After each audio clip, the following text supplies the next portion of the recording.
Okay, we are now recording. Excellent. So it is 6:31, Wednesday, January 14th. This is the Community Safety and Social Justice Committee, and I am calling us to order. And under Chapter 2 of the Acts of 2025, extended through June 30th, 2027, the ability of a public body to meet in a fully remote or hybrid manner. I feel like I missed a word somewhere in there. Um, Members of the public who wish to access the meeting may do so via Zoom or by telephone. No in-person attendance of members of the public will be permitted, but every effort will be made to ensure that the public can adequately access the proceedings in real time via technological means. So that is the intro. So I'm just going to go over the agenda. We will have announcements. Can we table the minutes since we just got them today? Is that okay? Okay. Mhm. Um, then member reports, public comment. Then we have Ray and Becky from Amherst Rec to give a presentation. Then Chris and DEI updates and town council next steps as to Crest dispatch, depending on how our updates go. And then we have a sample bylaw to review potentially ROB updates, Youth Empowerment Center updates, and retreat planning, and then public comment again. Um, so does anybody have any announcements? I don't. Okay. Um, the only thing that I saw in the DEI newsletter that wasn't also in the update, but I did want to bring people's attention to is on February 4th, there's going to be another bystander training, run in part by the Luce Network and the Pioneer Valley Worker Center. Um, and that information is in our packet that went out. So, it Oh, has it the is? It's in our packet, you said? Yep, the DEI and the Crest newsletters are both in the packet that went out. Okay. No, I saw that, but I'm saying Yep, the Luce one is in there because yeah, I kind of briefly reviewed all of them. I might yep, have missed it, but you said it's in there, right? Because I'm yep. interested So in. it's within the DEI newsletter. Okay. All right. So Thanks. um, I don't think that there were any other announcements that might not be covered by the DEI update, in terms of events that I'm aware of, at least. Um, we have a new town council. They were sworn in last Monday. Mandy Jo Haneke is the new town council president, and Alicia Walker is the new town council vice president. They did appoint the different committees this past Monday, so the 12th. So those committee appointments are on the town council's website in their most recent meeting packet. Alicia Walker is no longer on the finance committee. Um, And then I think Hollow Lord might not be on GOL anymore. I will have to double check. But those were just looking at some of the minutes from last month. I was like, oh, there are some changes to what is going, who might be where going forward. And we did get a request from President Haneke asking if we wanted a liaison to be appointed again, and I did tell her that we do. So they will be, I think, working on those liaison appointments as well. So when I know anything, I will let everybody know. Um, yeah, those are my announcements. Do we have any member reports? Nope. All right. So we can go to our first of two public comment periods. We have four attendees in the audience, two of whom are our next presenters. But if people who have joined us would like to make a public comment, you can use the raise hand feature and then we will bring you into the room. And there will be another option at the end of the meeting should something come up that sparks your interest.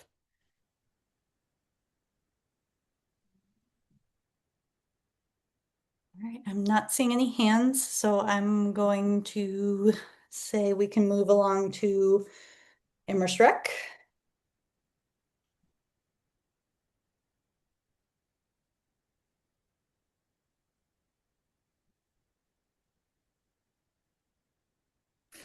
We will have to bring Ray and Becky into the meeting, which looks like it's happening. Perfect. And before they start, I just want to, one, welcome them, and two, thank them for spending this evening presenting to us and having a conversation with us about the good work that they're doing with the youth here in Amherst. Thank you. And before we start, I can also thank you all for having us. I can tell you in that introduction, Counselor Lord is with the GOL. She is, I did just get the message this week that she's on the GOL. Um, and so do you want us to just start?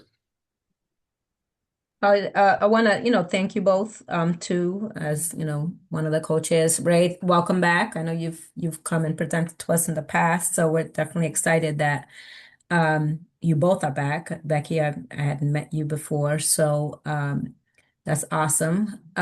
So we're looking forward to your presentation, and then also, yeah, we'll have some questions afterwards. I am going to share my screen. First of all, thank you all for having us. We're excited to share with you. We do have, because some of the programs that we're presenting are best seen through pictures instead of descriptions, we do have a slideshow. So I am going to share my screen.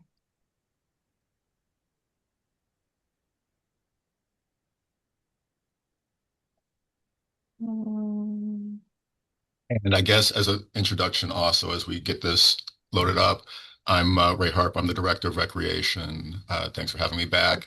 Becky is our Outreach Director, and she's been the engine behind a lot of these programs that we're going to be talking about today. Mhm. And so, um,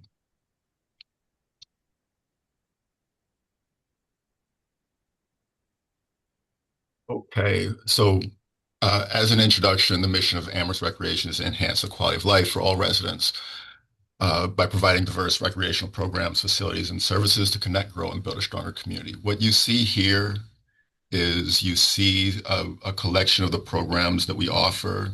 We've found over the course of the last few months, certainly, that there are some parts of the community that view us as being far right side, view us as being sports leagues. We're the department that brings you youth sports and kids leagues. There are other people that think that we are, there are some people in the town that believe that we are the pools. There's some people who believe that we are the green slice there, which is a lot of the programs, some of them that we're going to be talking about today. There are people who don't know that we're connected to all of these different sections. This is an overview of the types of programs and services we offer the community. While our primary focus is on Amherst residents, our programs are open to all ARP students and non-residents of Amherst. And so that includes the four towns, certainly the ARPS four towns. That includes non-residents. We do focus on including people that want to participate, but we are primarily focused on Amherst residents. One thing we really want to take this opportunity to do is to help get out the word about the accessibility and support that we offer for families and individuals to take advantage of our programming. We are committed to ensuring that every child in our community has an opportunity to play, learn, and grow. And we recognize that program fees can present a barrier to participation. So we offer financial assistance programs for income qualified Amherst residents. Additionally, we are looking at other ways to further reduce financial barriers to our programs. So we offer sliding scale subsidies that are income based up to 50% off program fees for all classes, clinics, leagues, and childcare programs. And these subsidies are funded by an annual appropriation from the town to the recreation department. Um, Additionally, we have worked to minimize out-of-pocket costs for families by having an equipment lending library where we provide necessary gear and safety equipment to participants at no cost.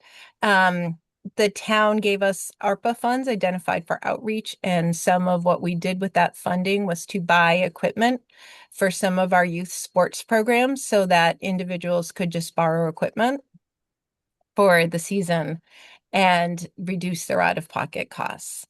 One thing that we've worked hard on over the last couple of years is expanding our inclusive programming so that individuals that are, particularly children that are neurodiverse or have need accommodations to participate in our programming, that we're expanding the number of programs we offer that can accommodate those students. And part of that is our Culture City Sensory Inclusive Initiative, which we use training, and the town gave us money to buy sensory tools to help make events and programs more accessible. We use those primarily in our childcare programs, as well as our basketball and aquatics programs. But I did want to speak about our childcare programs because we know childcare is not a want to, it's a have to for many families. And so we wanted to share the word that, we offer licensed childcare programs for most of the year. We have an after-school program at Crocker Farm that serves students in grades K through 6. That free snack is provided daily. We offer school vacation weeks camps for students in grades K through 6. Those are licensed through the Massachusetts Early Education and Care Department. Our summer camp is licensed through the Town Board of Health and serves campers ages 5 through 12. We have a counselor and training program for ages 13 through 15.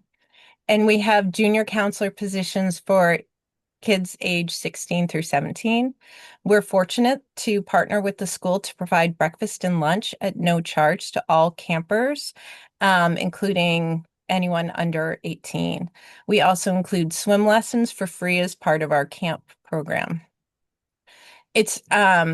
I also want to share that all of these programs accept all childcare state vouchers, whether it's autism waiver vouchers or transition vouchers. We will work with multiple groups to make sure that a student can participate.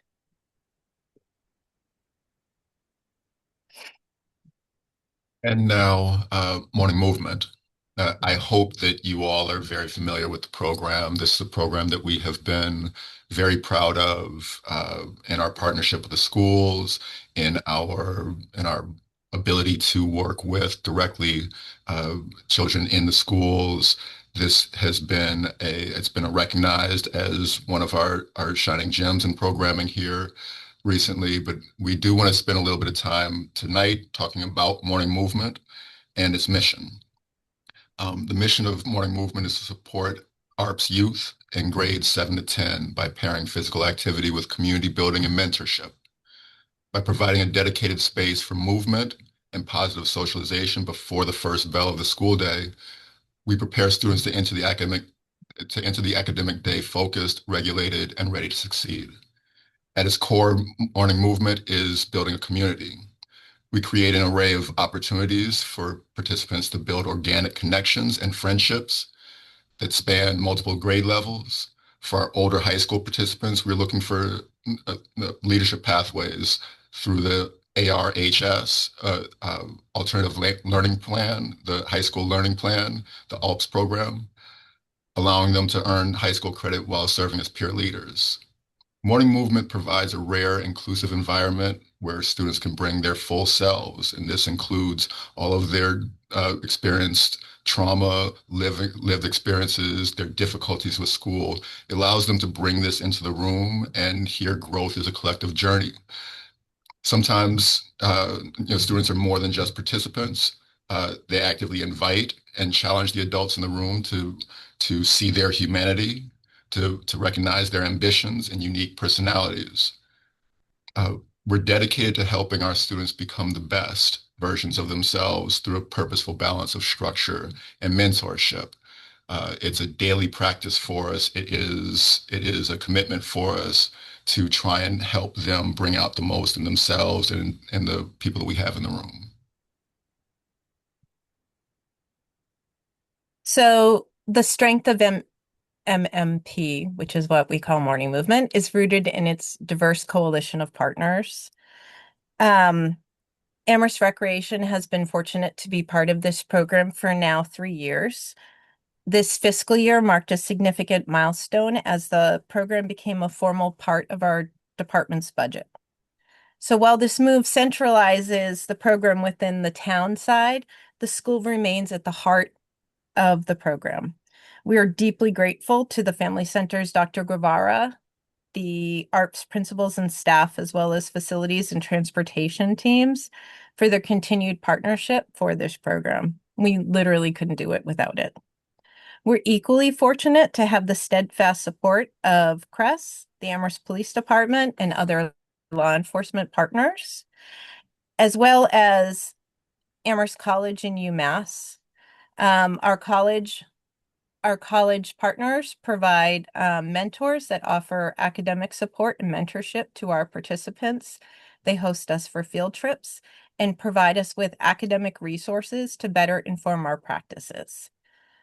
Building these partnerships isn't always easy, and I will say unequivocally that morning movement and mentoring has flourished because of them. I want to specifically speak to our partnership with the Amherst Police Department. This collaboration has evolved over the past 3 years based on the needs and goals of the program. Knowing that when we bring together a diverse student body and law enforcement, we are required to face difficult questions and issues with intentionality, but we believe the benefits of their presence are profound. Engaging youth in law enforcement in non-traditional capacities allows both groups to foster mutual trust within a safe and natural setting. This environment fundamentally shifts the power balance, fostering a unique culture of communication and mutual understanding. Officers improve their ability to relate to youth, understand more about them, their dreams, their goals, and some challenges they might face. For students, it provides a safe space where those arriving with opinions shaped by social media, trauma, or lived experience meet the people behind the uniform. And ultimately, this program creates a safe space where both officers and students are challenged to look past their assumptions and dismantle the biases that they might carry towards one another. So a secondary value of morning movement is that, it lies in its ability to address some of the systemic issues that I believe have been presented to the town through various routes, including the Community Safety Working Group report that I sort of looked at heavily when I was beginning my work in this direction 4 years ago. The report cited deep-seated fear, dehumanization, and a lack of trust in police within the BIPOC community, noting that traditional reforms have often failed to create a true sense of safety. We believe that the fact that so many students are showing up every day speaks for itself. And additionally, a growing body of research indicates that programs like ours drives significant improvements in community police relations by, number one, humanizing youth for law enforcement. When officers engage regularly with diverse youth, their attitudes shift across the board, regardless of their own background or tenure. These interactions do more than build rapport. They develop the cultural competence and insights into adolescent behavior needed to de-escalate high-stress situations. Building meaningful connections also enables them to move beyond demographic generalizations and see the individual. The consistency replaces any implicit bias with personal knowledge about the student's character and ambitions. Statistically, the personalization mitigates biased policing. When an officer encounters a young person on shift, they are far less likely to react to a type, but instead guided by the familiar faces and shared humanity of the youth that they mentor. We see examples of this regularly inside of our program. We also see, of course, for the people who come to our program for its purposes, we reshape youth perception also. Morning movement directly addresses feelings of vulnerability and dehumanization by building trust through movement and by creating a level playing field where students see officers as mentors. They experience a partnership as they play together, challenge each other. This shift replaces fear with a shared identity, empowering students to navigate their community with a sense of personal security. Research shows that students who participate in outreach programs of police report significantly higher levels of trust in law enforcement. This change is most impactful among non-white youth and those who have had previous negative experiences with police. When officers act as coaches and mentors rather than just authority figures, it breaks down longstanding barriers and builds a foundation of safety. We've seen these practices play out before our eyes. So we want to talk about who morning movement serves. It's important to know there's no cost to participate in morning movement. We serve a variety of students that come to our program in very different ways. Some students self-select to come. Some parents request that their students participate. And some of our students are here at the referral of ARP staff to get extra support. Snack is provided at no cost, and limited transportation is provided to 22 students. Continuing who we serve. An important note for you is that Amherst Recreation does not ask or record demographics on any of our programs beyond grade. Just our summer day camp, school vacation week, and after school programs do ask for info as to how a student enrolled in the program will get home.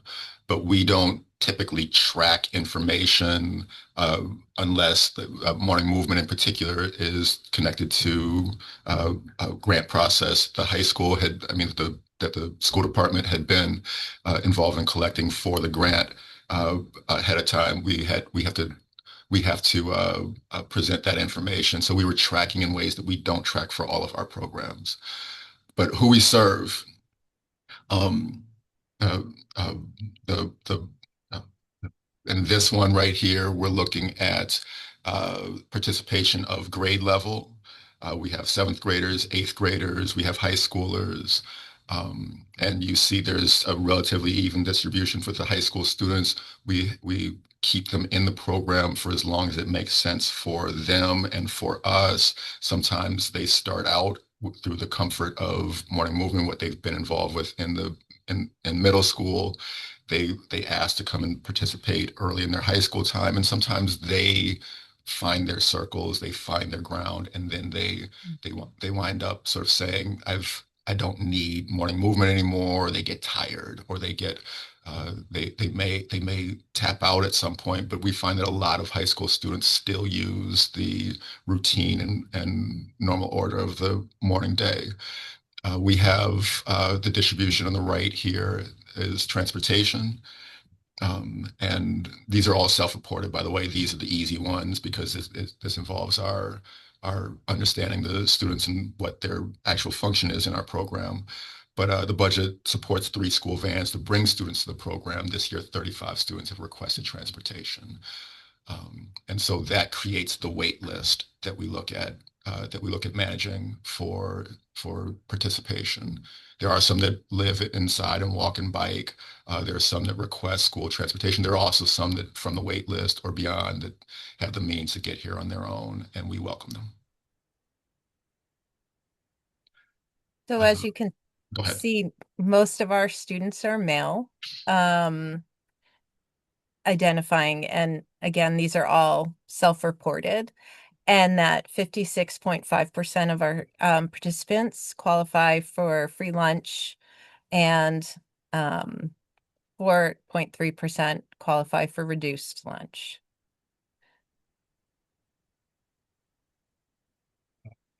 For accommodations, because a large part of this is academic support. We certainly have cooperation from the school department in trying to give us access to some of the things that students might need. But in terms of who they are, we have a, a close to even split between students are who have an IEP or 504 and those who have no services or accommodations. So it's not simply a program that is looking to provide services for students who have accommodations through their schooling. And then again, important to note that this is self-reporting in terms of race and ethnicity. You see the distribution here. It's an incredibly multicultural, diverse backgrounds. A lot of different kids are coming to us with a lot of different backgrounds.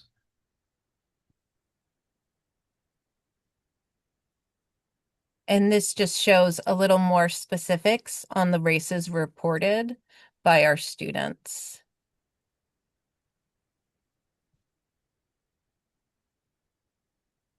You will see, certainly in some of the pictures that you'll see here, you'll see some of the diversity that we're talking about here. I think um, the pictures are indicative, and we're not walking around trying to chase our diversity and throw them in pictures.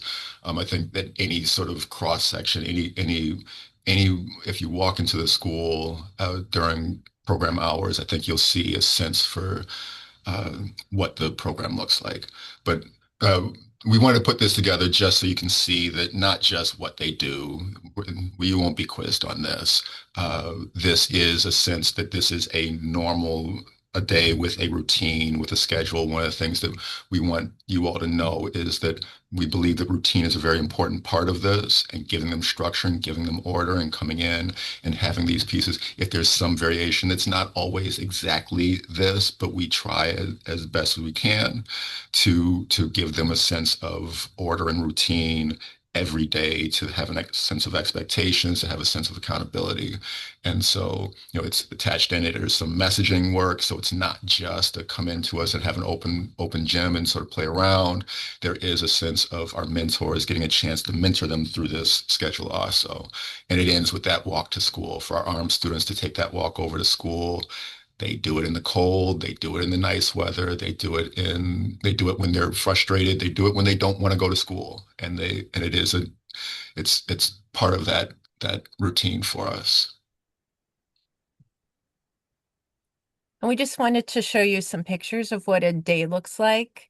So we have art supplies. I'm going to plug, the middle picture up here, we just got, the town was able to get us some money. We had several students, actually quite a few students interested in learning how to wrestle. And one of our officers, Ed Bennington, as well as one of our Amherst College mentors, have a background, like have wrestled, or are wrestling in college. And there was a group of students who wanted really hard to learn how to wrestle. So the town was able to give us some money so that we could purchase actual wrestling mats, because we were using quite old gym mats that weren't quite up to the task. But you can see we have wrestling. We had, sometimes individuals lead groups, like they're working on core strength, jumping. Um, we play soccer a lot. We play badminton and volleyball a lot. And basketball is you know, the most common sport at morning movement and mentoring. So just to get a picture of what's available during our day. We try to be very student driven in what we have available.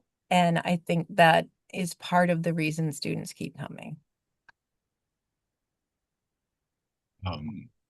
These are homework pictures. Before I talk about homework, I will tell you, as a coach, I'm a coach. I have another life as a high school coach, coaching youth for goodness, too many years.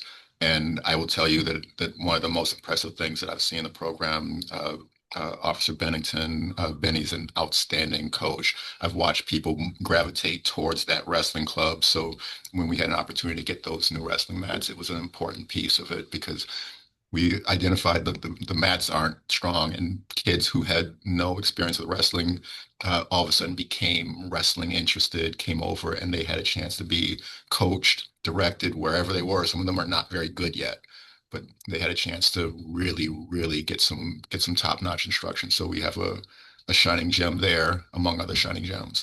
Um, Homework help, like I said, this is an academic support space. People will bring we have spaces set up for kids to come down and sit down with mentors. We have what are you working on sessions where people can come in, sit down and work on like getting some of the worksheet type busy work together, having college folks come in and sort of give them some tutoring help, which it goes beyond sort of filling out paper, having time and space to fill out paperwork, but to have some corrective work in there. So these pictures show some of that, the culture of getting that work done while at this program, which they could be playing. They all will do some mix of playing and working and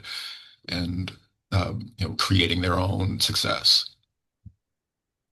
And I also want to add, when we go on field trips, like last week, they went to the UMass women's basketball game. Um, Students are asked to show their grades to get a permission slip and to set up a plan if they are on the DNF list so that we can help them like motivate to improve academically at school. We work with a school a lot when we have a student struggling academically, and that is to both the student and the school's benefit. So it's a nice feature that we have the mentors available to support students academically. Um, I know we've talked about what, you've seen what our students are doing during the program. We were fortunate to present to the ARPS Regional School Committee, and unfortunately, we haven't been back in a little while.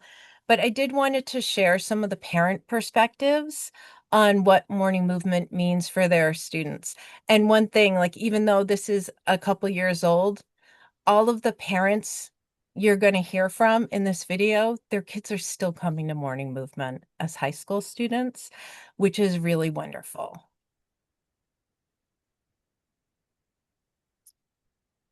I also think for kids with IEPs and like ADHD in particular, there is not enough movement in the daytime. And so when you have morning movement as an option for kids with a lot of energy, it makes a big difference. So just in terms of Ellis, like we used to get calls with some regularity about basically just having Ellis having an inconvenient amount of energy for a public school. And we haven't gotten any.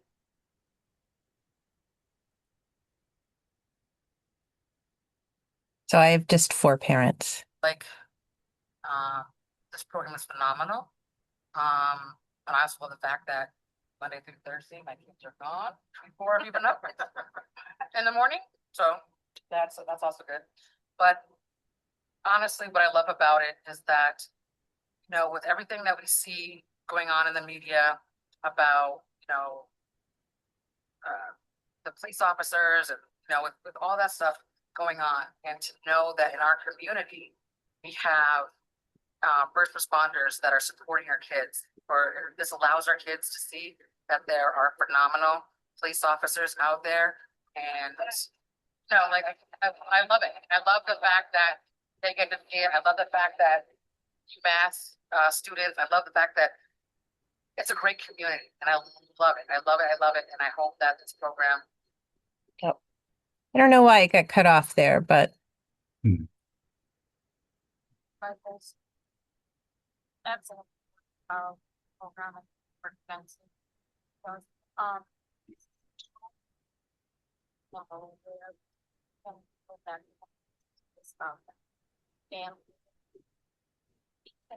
We can't hear her.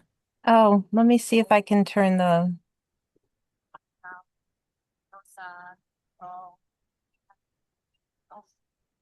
That means Is that better? what the standards of a good community are.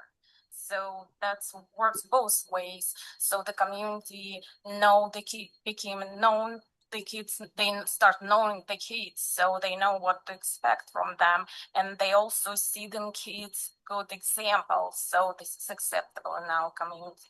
Our community, this is the standards. That's what. Oh, I don't know why these keep getting cut off. I apologize. That was not happening earlier. Seeing my son, motivate by himself to wake up so early and without me having to push him. Um, and I really feel like, my son gets services at the school as well. And I think what one of the parents said that is really important is that what happens early in the morning with the exercise, the mentorship, and the community building has an effect that trickles through the rest of the day. It helps the teachers, the classroom teachers, the counselors, everybody in the building, benefits from the guidance that starts, at the beginning of the morning. Just like, they talk about healthy habits of getting up early. So that concludes our portion on morning movement. The other part we wanted to share was a program that unfortunately, I will say, just got discontinued. But it's, I think, important to share regardless. And so, Rise, if you are not familiar, was a weekend version. Sorry to interrupt, but why did it Yes. get discontinued? Honestly, because they were purchased, in December, we found out they were purchased by another agency. It was a national nonprofit, but it was a rather small nonprofit. They were purchased by another company, and their social justice work was discontinued by the company that purchased them. We value the type of curriculum that RISE has, and we have been working to find, identify, and secure programming like this for the community. But this is, unfortunately, we just got the email like 2 weeks ago that this was discontinued by them. But one of the staff members that we worked with on our curriculum has started his own company. So we will be working on pursuing that for to bring it back, some kind of programming like this in the fall. As the director, we certainly, I can tell you that our value is in the programming that it provided. They were really responsive to our community needs and trying to support us with a curriculum that made sense. And if we can't do it through RISE, we can do it through a proxy. We can do it. Chief Ting has been a huge supporter in this and a fantastic partner for us. And so we would like to try and explore ways to continue to do these, to provide these types of benefits through programming in the future. But RISE itself, the agent that sort of brought it, is no more for us. And so you see this, the building leadership through and developing trust through sport. This is a free structured youth program for us. It was Saturday mornings. We spend it's halftime. It's split in half where we do a little bit of workshop learning, discussions, having some really tough conversations about who you are. These are the people in your neighborhood. What is it? What does it mean to you to be this or this or this? We really try to challenge kids to look at themselves and the people around them. Giving them some fluency in some of the language of social justice, of identity as they move forward, and basically cue them to be active agents in their high school careers. The goal is to break barriers, foster mutual trust, and create pathways for positive, open communication while building youth leaders. It's a small program. We'll see when we compare this in morning movement, but it's a small program for us. Intentionally a smaller program. And so important for us to identify the differences between morning movement and RISE. Morning movement is a much bigger program. The bigger situation is morning movement is a bigger program. It goes throughout the school year. It is multiple days with a lot more kids. Um, Rise was Saturday mornings. It was 6 to 10 week sessions. We pulled 3 sessions out. We pulled 3 seasons of Rise out, and they were short. I think an appropriate amount of time for people to come in, get to know each other, challenge each other, and then move on to the next piece. But you're talking about maybe a dozen kids that are coming together for Rise. Um, uh, and the other thing is that when I mentioned before that morning movement, the role of the police is that the whole building relationship between students and police was a secondary value of morning movement.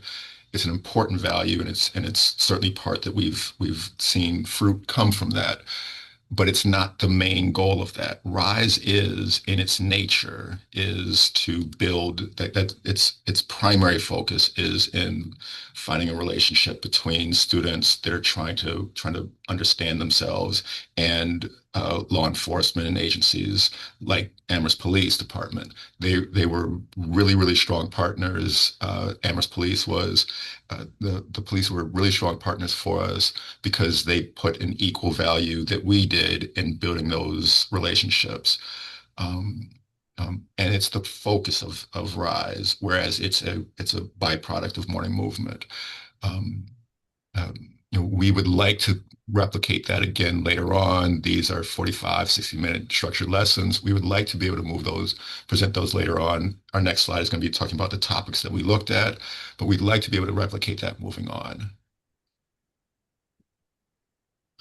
Topics that we've looked at included, this is a picture from our first culminating ceremony with some of our participants, some of our partners in law enforcement and recreation.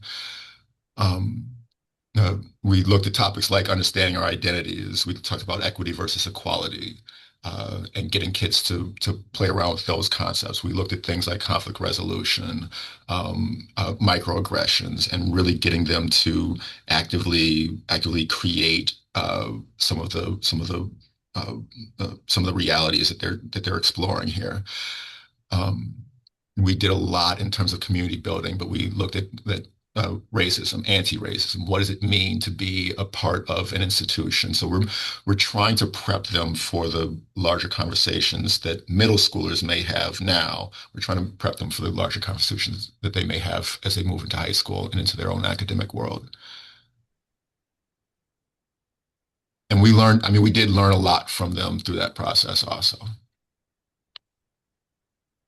And then we just wanted to give some perspectives from people who participated in the program. The first is Officer Coblin, who actually participated in 2 sessions of Rise. My name's Andrew Coblin, born and raised in Amherst, Massachusetts. I went to the middle school here. I went to Wildwood, right up the hill. Graduated from the high school in 2011. I've been with the Amherst Police Department for a little over a year or so. So this program, holds a special place in my heart. Being from the community, being able to give back to the community that, gave me so much growing up. So I think that's the biggest thing for me. Awesome. Did you enjoy the program? It was so much fun, man. For me, I'm a new cop, right? So I work overnights. So most of the time, I'm coming off an overnight shift, or like today, I got to work at 4 p.m. yesterday, work 16 hours, and then come straight here. But for me, it's like a breath of fresh air. You know what I mean? It's like a boost of energy every time I'm around the kids, and I feel like I get so much from them. I learn so much about their stories, what makes them them.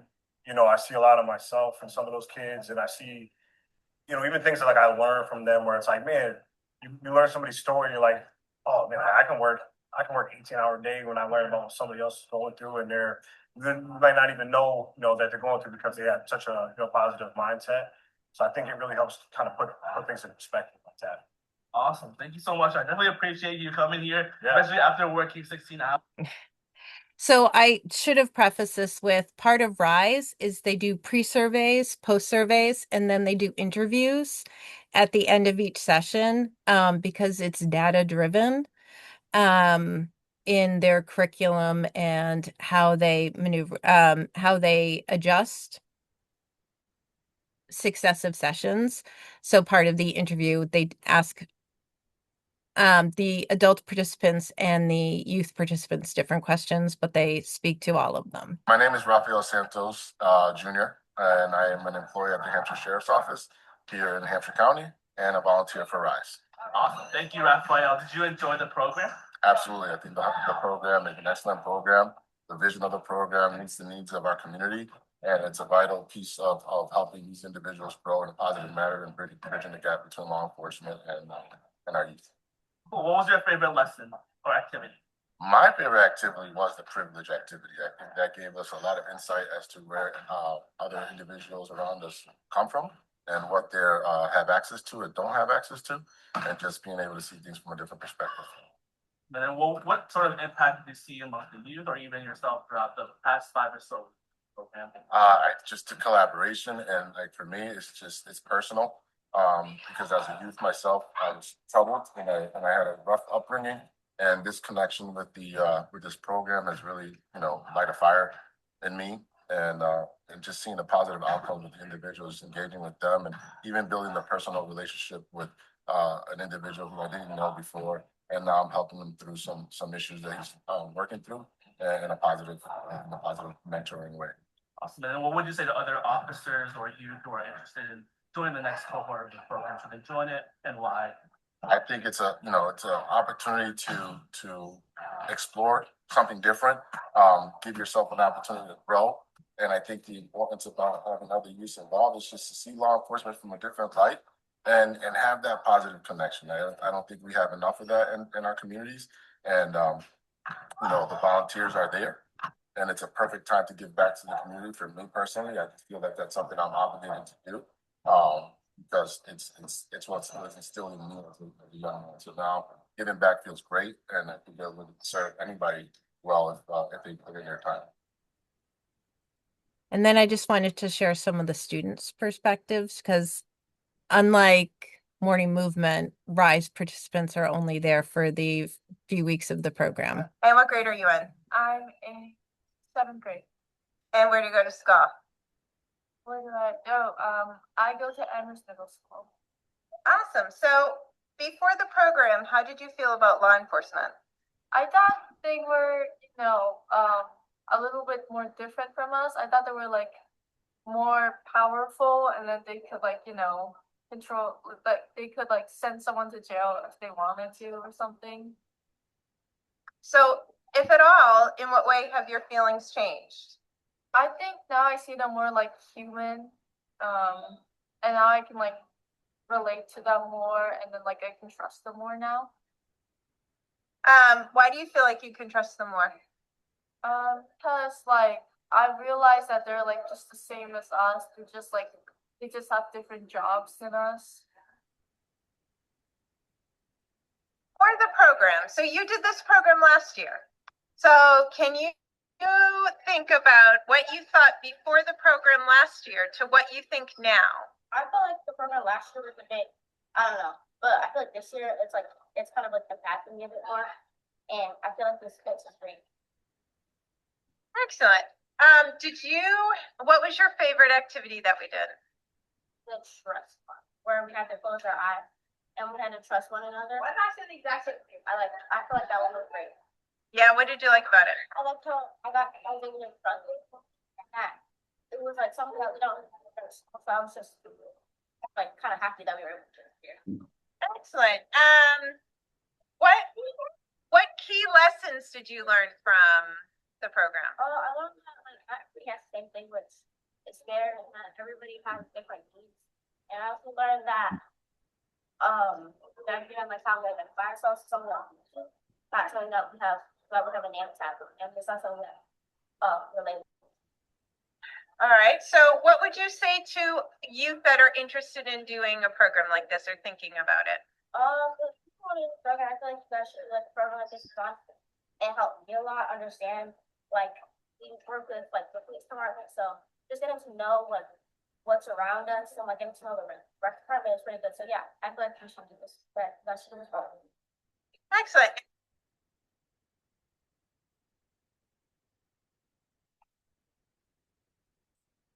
So I'm going to stop sharing my screen because that's the end of our presentation.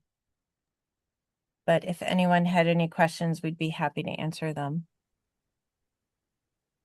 And I know that was very long, so I appreciate your patience. So, yeah, I want to start by just thanking the two of you. Thank you for that presentation, very thorough, and obviously listening to the different feedback and everything else. And I really appreciate it. Obviously it's both programs, especially the morning movement, seems to be a really well attended program, seems to be doing well in providing a service for, our students. And obviously the fact that a majority of the students are BIPOC students that are in that program, even though it is diverse, there are some white kids that go to the program, but it's majority BIPOC. So obviously it's offering a service to our BIPOC students. But I do want to say, like, one thing is that I know that you all didn't start the morning movement. Obviously, it was started before by the school, by others, and then rec kind of, once it started gaining kind of popularity and things like that, then rec kind of almost like, I don't want to use the word took it over, but anyway, took it over type of thing, and now has town money and all of those things. So I guess I want to kind of, give credit to those teachers who really started it first and saw that there was a need for the morning movement, especially before school, because a lot of parents, especially BIPOC parents, have to go to work during that time. They don't have the wherewithal to have either family members or caretakers or what have you for their students to be able to, to be there safely so that they can go to work, which is a big reality of BIPOC families, right? So in terms of there being a high enrollment, we have to also take into the account the realities of us who are BIPOC and us who have situations that really don't give us an opportunity to say, well, hey, I'm gonna, just leave my kid at home, or I'm just gonna do this. I actually need to put my kid in these services because, I don't have an alternative. So, I guess I want to kind of give a background and context to why you all might have such big enrollment, which obviously doesn't take away from the program, but also it's necessity too, as a BIPOC parent, right? You got to kind of talk about that. Can I Two, go two, ahead? well, yeah, I have, some other kind of concerns, I guess, besides it being a grade, but I do have the concerns, and especially around the law enforcement, right? Because, law enforcement taking part in the morning movement program very heavily so, and then Rise being really law enforcement focused, that kind of concerns me. Both of them concern me, right? Because one, um, who is doing the training with the police before they work with these young people? You know what I'm saying? I guess I get concerned about how, yeah, it's wonderful that they're there, they're interacting with our youth, but who has ensured that what they're interacting and what they're sharing with our young people is actually not racist, not microaggressive, not intimidating, not kind of showcasing their power, because these are still young people who have a necessity and have to be there, right? So my thing is, was there any training done with the police before they're interacting with our young people in that way, and especially our BIPOC young people? And what is the messaging? Like for me, I really would want consultants and consultants that I trust of color to actually be there working with, if you all are going to have the police, I'm just concerned. I get it that it's like, oh yeah, it's so great. Woo, hoo, hoo. They're there interacting with our young people. But I'm just concerned about what they represent, one, what they're actually interacting with our young people, and I'll say our because I'm a BIPOC woman and I see our young people, right? And what's the actual messaging happening there, right? And that makes me even kind of go into the rise, which is even more kind of concerning to me because it's definitely all like law enforcement focus again with those same concerns. And then even that one comment that the one young lady from the middle school said that, what she gets out of it is that they are the same as us, but have different jobs. No, they're not the same as us. They're actually not the same as us, right? And their jobs are not the same as ours because they carry a weapon that can actually injure people. So that concerns me quite a bit, right? That we're not having these really deep conversations and these deep kind of background in history around why the police were even created, right? Which was to go after and capture Africans who were fugitives during slavery times. You see what I'm saying? So if we're not coming from that background where we're giving our BIPOC, because these are my BIPOC, this is my BIPOC community, my BIPOC youth, we're not giving them that context, right? If we're not coming in with that type of realness and those type of deep conversations, then you're doing a disadvantage at the end of the day to our young people, right? Because then they're going to be walking around our community thinking that, yes, the police are just like us. No, they're not just like us. Actually, they're not. They're not, right? I'm actually very afraid to engage with the police when I'm out and about in the neighborhood because of what the police can do to me. You know what I'm So saying? As a Black woman.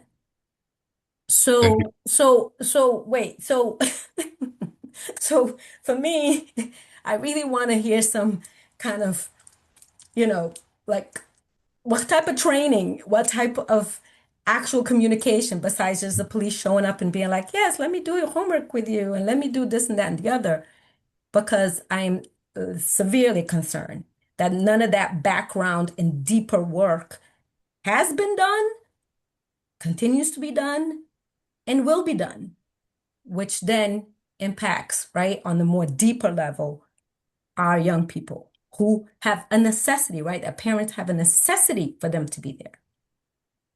So, okay, I think I'm done. Understood. I think the way to try and respond, thank you for that. I think the way to try to respond here, I want to try and tackle the first part, and I'm going to let Becky sort of step in on some of the training pieces because it is thorough. It's not as thorough as certainly it could be if we had a bigger scope and a bigger budget and more processes there. But we're careful. We are intentional. We're careful. So I want to give Becky a chance to respond to that. The first piece that you brought up was regarding, and thank you for pointing it out. Yes, it was the history of morning movement was originally. I came into morning movement because, as you all probably know, the middle school gym is right above my head. You probably could even hear it over the course of this conversation right now because I'm in my office right now. The gym is over our head and there's balls bouncing. And so for a year or so, I'd come into work early in the morning and there are kids sitting outside my office. There are kids that have just been in, and I would sit down and talk to them and say, what's going on here? And their their love for the program, for their love for this small program that they had, the schools were very invested in giving them an opportunity to come in and own the space and to make this a part of their daily routine. Yeah, we had unbelievable partners that were keeping it together without a budget and without any sort of real mechanics behind it. And the kids loved it. The most important thing was kids loved it. The kids were, for some reason, they were showing up here every day. And I thought that was impressive. When ARPA came in, when we were given the opportunity to spend ARPA money in a direction that was at least in the same area, we went and sought out the family center for the opportunity to help them. And so again, this is I know you sort of said it and but we have to guard against the whole idea. We've been very careful to know that this wasn't our seed. This wasn't our intention. The schools have been wonderful for us because we said, what can we do? We have this grant money here. We support your intention and we want to try and help the program become what it can be. And that's not our direction. That was partnership with Martha Guevara and the Family Center and Dwayne Chamble and the Family Center. That was a connection with their structure and their order, which we acknowledge all along. Um, so the investment we put into the program, which now, I know Becky mentioned earlier today that this is a transition time for us because it's been absorbed in the town budget. We've built it to a point, we've supported it to a point where it needs that financial support, and now we are not replacing anything that the schools have done, or we're not seeking to replace anything the schools have done. If anything, we're supporting them. We continue to support them in their as the main agents for the health and safety of the kids that are involved in the program. They are still our most important partners because they have access to the kids. They have access to their records. They're the ones who have to be looking over them all day. And as you pointed out, some of the kids need to be there, or we've created a structure which now they are at least to some degree dependent on. And so we need to make sure that their students, they're going through the days as students. We need to watch out for their health and their safety as they move on through their days. And so it is all intentional. It is all, we have wonderful partners in the schools. We have a mission, a mission that we've locked in with the schools to try and provide for them all of the bells and whistles, which make it kind of fun, but also to ensure the things that this program needs to ensure. And so that's, I want to make sure that we give credit. If we were not clear enough, that we are still working in complete cooperation with the schools, and that they are providing us with all the resources that they can in our mutual pursuit of reality. I want to make sure that I say that now, that the schools have been wonderful partners in a collaborative mission. In terms of that role of the police, and I will let Becky speak to this, but in terms of the role of the police, I can speak as a director right now and say that we did not run to the police and say, "Hey, come on in here." I know I won't fight you on any of the historical arguments about police. We also had some of the questions about, is it right? Is it just? Is it safe to have them come to our program, to have them have such an important part of the program? That's not something, it's evolved, the relationship we've had with the police, because we've seen them be thorough partners for us, and more importantly for us, they've been very, very strong advocates for and with the students. So I do want to let Becky sort of speak to that second part of the conversation here, and and I might have something to say at the end too. Thank you. So just to add on the school side, yes, the school is the heart of morning movement.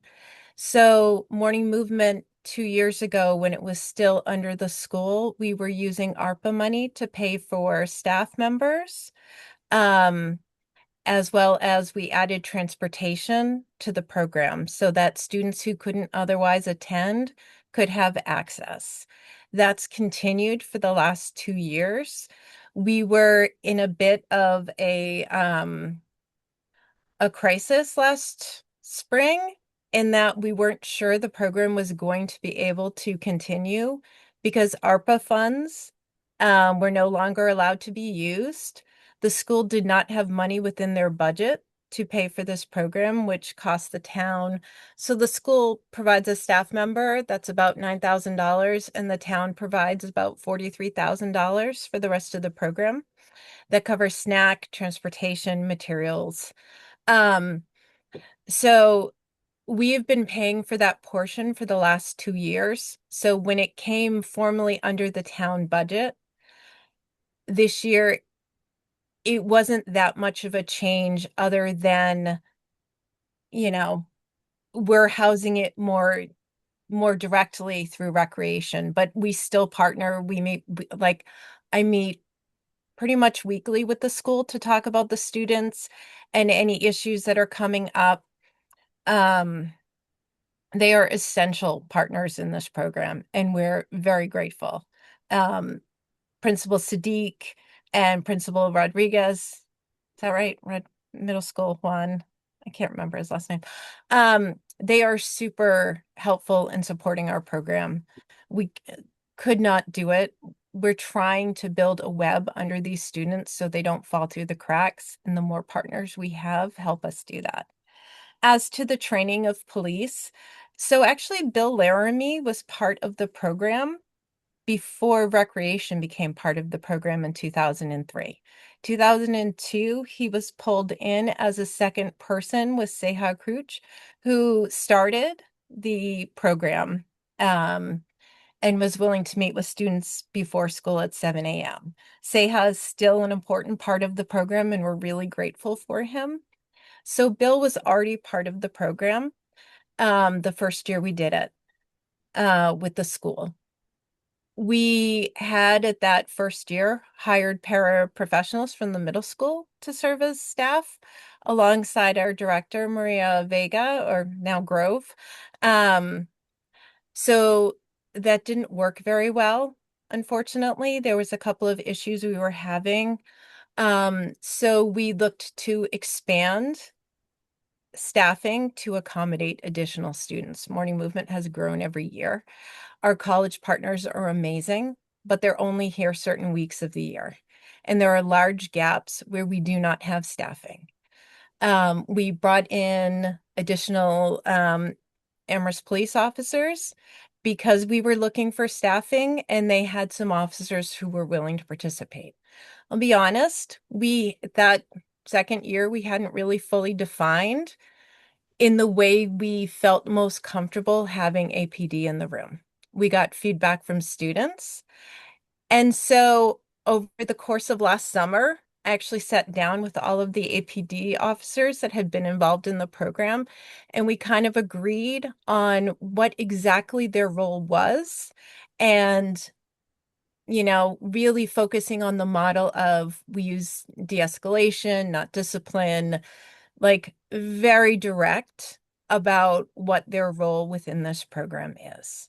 That being said, we have 3 non-APD staff members, in addition to myself and Director Harp, who also, I'm at the program almost every day, not every day, trying to make sure that things are going well.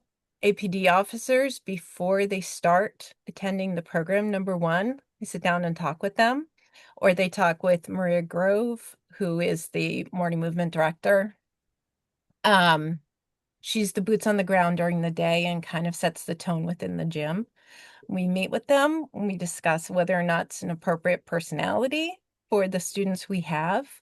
And then they sit down with me for at least an hour and we talk through their roles of what they can do and what they can't do. We are very for Rise, we literally sat down with APD and said, this is the type of officer we're looking for. Rise, I had actually gone to Roxbury to look at their program. They were running a program out of the Boys and Girls Club in Roxbury. So I had driven out to Boston to kind of watch the program and see how it was and see how the students and the police interacted and the community it was building. We came back with great intentionality. Lots of meetings, lots of conversations, lots of reference checks on the RISE program and how the curriculum was run. It was not a quick decision to do this program. It probably took 6 months of research before we decided to actually run the program. So everything we have done, we constantly evaluate. We constantly assess whether or not it's appropriate or not. Part of that is the data-driven, the feedback they get from RISE. But ultimately, what we've really tried to do with both programs is really help them to be youth focused and go in the direction the youth are asking us to take the programs. And so I'd also want to just add to that and say that in their capacity, in morning movement in particular, uh, uh, in their capacity every day, for every day that they're in session, APD is not, and it's not out of like statute, but it's certainly their willing acceptance of a position. They're not responsible for discipline. They don't want to be responsible for discipline. We don't ask them to be responsible for discipline. We don't anything. I hope, Deborah, that and if I hear your question right about their role in playing playing their power. Their power. They're not in uniform, with the exception of a couple specific cases where they're coming right off a shift. Where one officer who we value dearly comes in right off a shift in uniform. They're not in uniform. They're kids that don't know that they're police officers. When they find out, they're like, "Whoa, I had no idea." But they're not involved in any level of discipline because they don't want that. Chief Ting very early on said, "We don't want to." Bill Laramie said, we don't want to be grabbing kids and saying, "Hey, what are you doing?" Their relationship with our kids and our program is not one of punitive measure. It is strictly one of support. And so that's vetted in the process of bringing them in and seeing who is the best fit. Um, it should be noted, not that it matters by itself, but it should be noted that many of the people who are in law enforcement have been regulars for us are BIPOC themselves.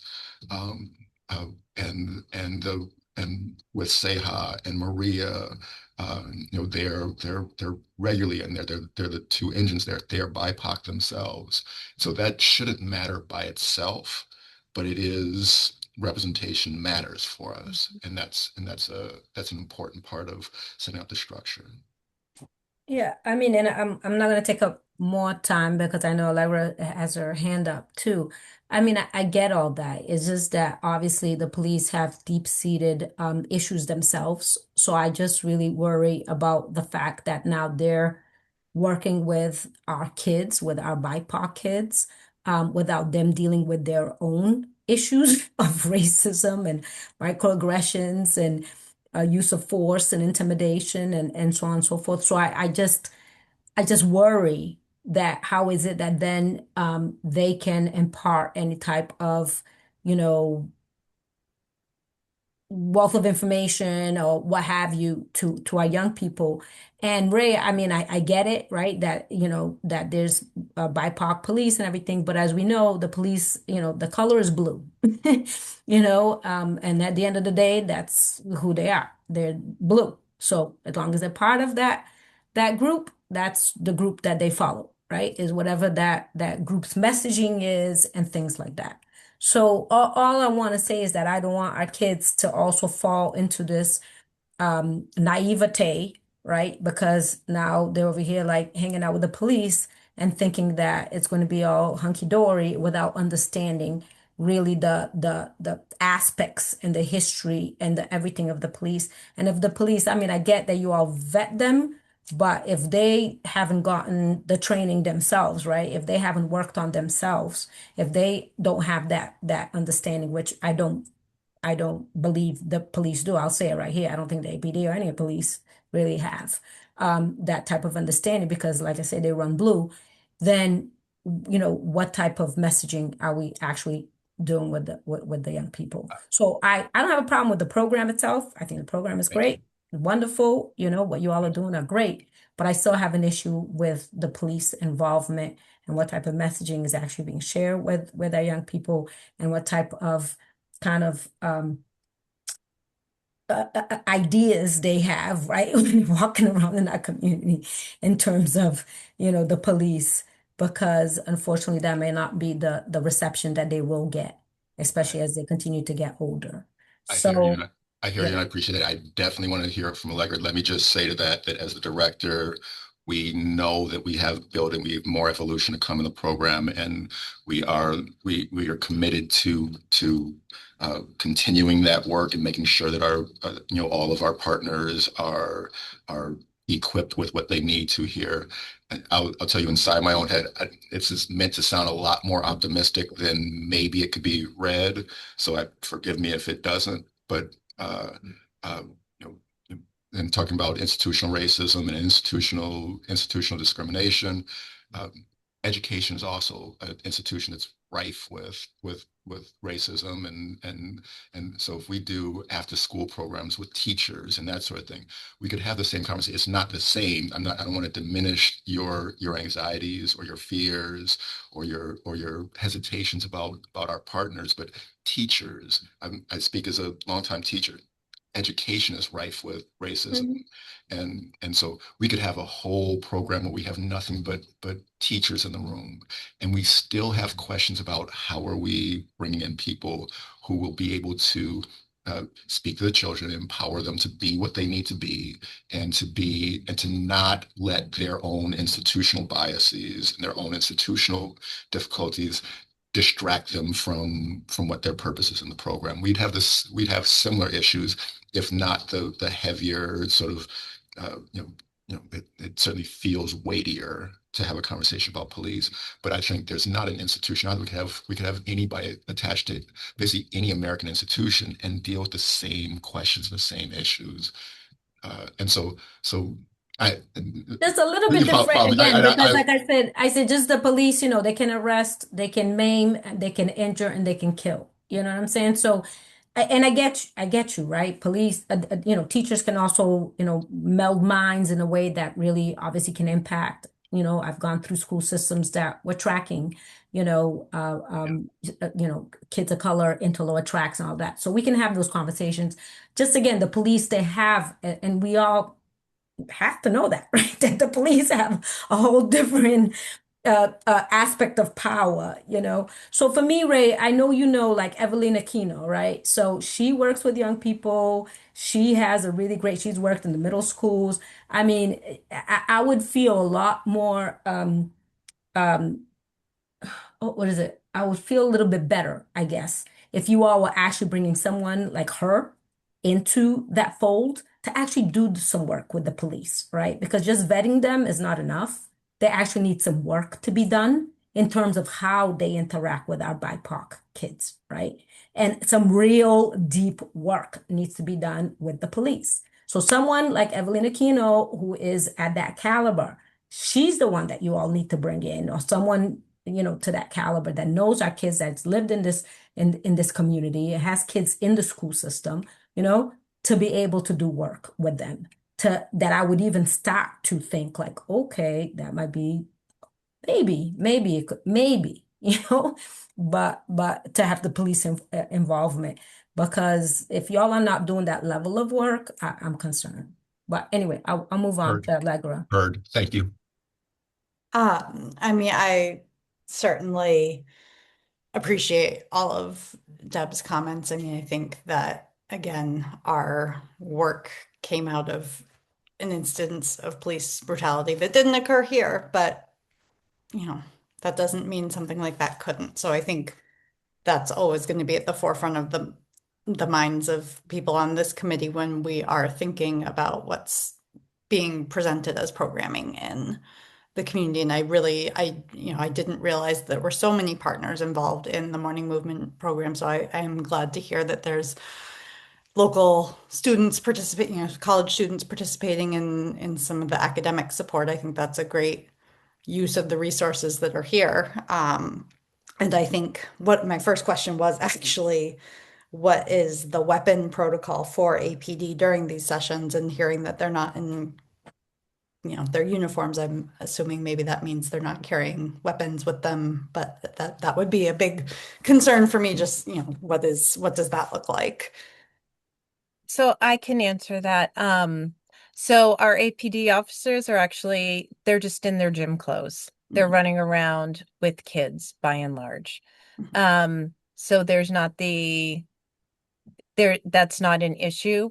They're there to hang out with the kids. They don't lead the mentoring sessions that's usually guided by Maria Grove, who is our director, or Anthony Pisano, who's our assistant director. We are very intentional with the role of police. I want to make sure you understand their main function there is to work out, play basketball, play volleyball or badminton, help with homework. So the relationships they're building aren't around the structured conversations you see in Rise. They're more informal. So what we're trying to do is just create an environment where students feel empowered, and they're our primary focus of the program. So when kids want to do, like, they want to do staff versus student basketball games or kickball games on Wednesdays. So that's what we're doing on Wednesday. So we try to keep the program very youth driven. And we have a very specific role for APD within the program. So they're not, I don't want to conflate the deep discussions of Rise with the I'm going to get this basketball and like dunk on you kind of thing. Like one of our officers, Casey Nagel, is a former basketball coach. So he works a lot with the kids on drills, and they can earn like a Gatorade at the end for like sportsmanship.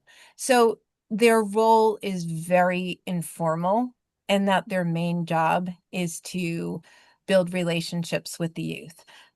In part of preparing for this presentation, I did actually a lot of research into the benefits and potential difficulties around bringing youth and police together.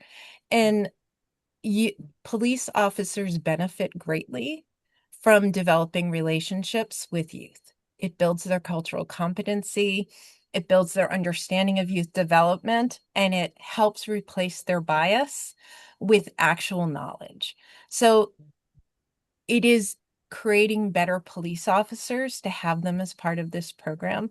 I also think we can't change systems without having conversations. And I think that's one thing that Rise did, was have those deep conversations around privilege and bias and racism and conflict resolution. So I think they're very different programs, but I'm a little concerned that maybe we're conflating some of the discussion with, like, morning movement is really about play. Maria or Anthony lead the mentoring sessions, or some of our college students lead the mentoring sessions if we're talking about like friendship or body space or consent, or we just talked about how to be a good friend and like recognize what your friends are trying to tell you.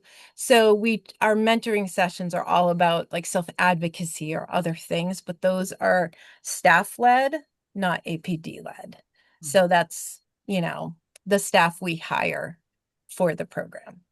So I do want to clarify that. Frankly, we may have lost some students' interest in Rise because of the police role. Rise is about the police, and that's okay. We're okay with that. They're still in our orbit. They're still in our programming orbit. We still are committed to their development, and we take no offense to it. We know we may have lost some students who say that I don't really want to do this because their morning movement, the morning movement is not about the police. It's a secondary benefit for having it there, but it's not about the police. The police are not in a position. It's not pushing a relationship with them on police officers. We're using mentors, and they happen to be one of our most reliable, useful, and successful mentors. And I just had one other question about the morning movement program, is what might drive a staff referral? Like, is it academic based, or is it kind of, we've noticed this kid's acting up in class or whatever? Or can it be a variety of things? So we get a lot of referrals for kids who have ADHD as a diagnosis. So we know that they have a lot of energy to burn in order to regulate for the school day. So we have a lot of students with ADHD. We have a lot of students who are struggling behaviorally at school. And we're hoping to build different coping mechanisms to get through the day through just helping them move in the morning or get some support in the morning to get ready for school. We have some students from Summit Academy in our program that they're just awesome. Like the whole thing is, regardless of who any of these kids are or which school they go to, like they're all super amazing kids that like come in and like some come in with their hoods over their head and their face down and they're tired and they just want to grab a Pop-Tart and be, warm into their day. Some kids come in and they're like kicking the soccer ball around. Like there's so many different kids that are part of this program that makes it so wonderful that we have so much interest and energy in the morning. Like you have to go in and have energy when you're there because the students demand it. But it's wonderful. Like I know we have students that are currently unhoused in our program, and we prioritize our transportation based on need. So our tier 3 students are the students that access our transportation. We make that a huge priority. I'm consistently working with transportation to make sure that the few seats that we have, we're prioritizing level of need to get those students there. And referrals can also come. I've said this a few times when we've presented this, but referrals can also come if there's a kid that just needs to own his own space, her own space. One of the things that we think about in terms of the value of the program is it's a lot easier. I speak as a as a myself BIPOC, growing up in predominantly white institutions, growing up in grade school into college, that one of the things that you need to be able to do is you need to be able to own the space where you are and not feel like you're walking through the space all the time and trying to prove that you belong. A lot of times referrals can happen because people are new to the school and need to own the space to come over when there's not teachers and you're not in the job of being a student and say, this is my space. Now you have ownership over the area there. I think there are a number of kids who this is the beginning of their social connections of their own student networking.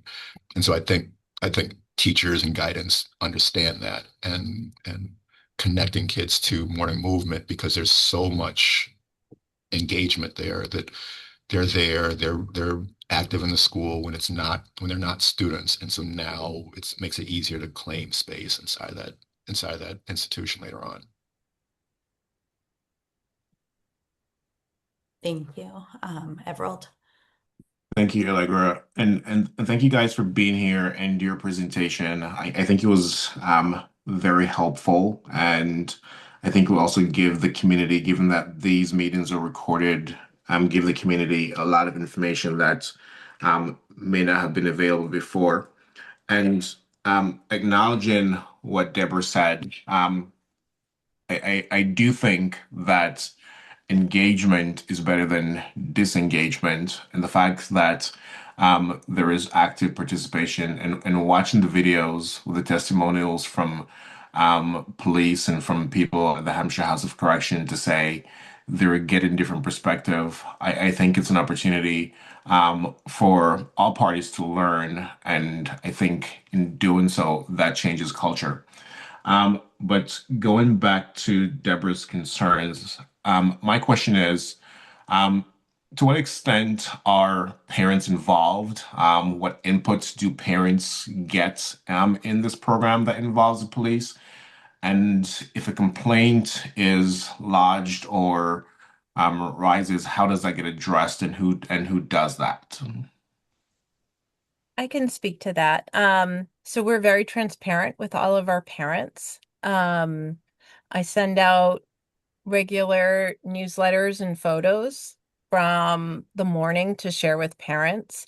We have not received any complaints other than I've gotten one parent complaint that a college mentor said that, oh, it's okay if your grades aren't good in middle school. You can improve them in high school, to which the kid said, oh, great, I don't have to worry about them this year. So the parent was concerned and reached out to me about that. I spoke to the mentor involved, And we've added some further talking points for our training that's coming up.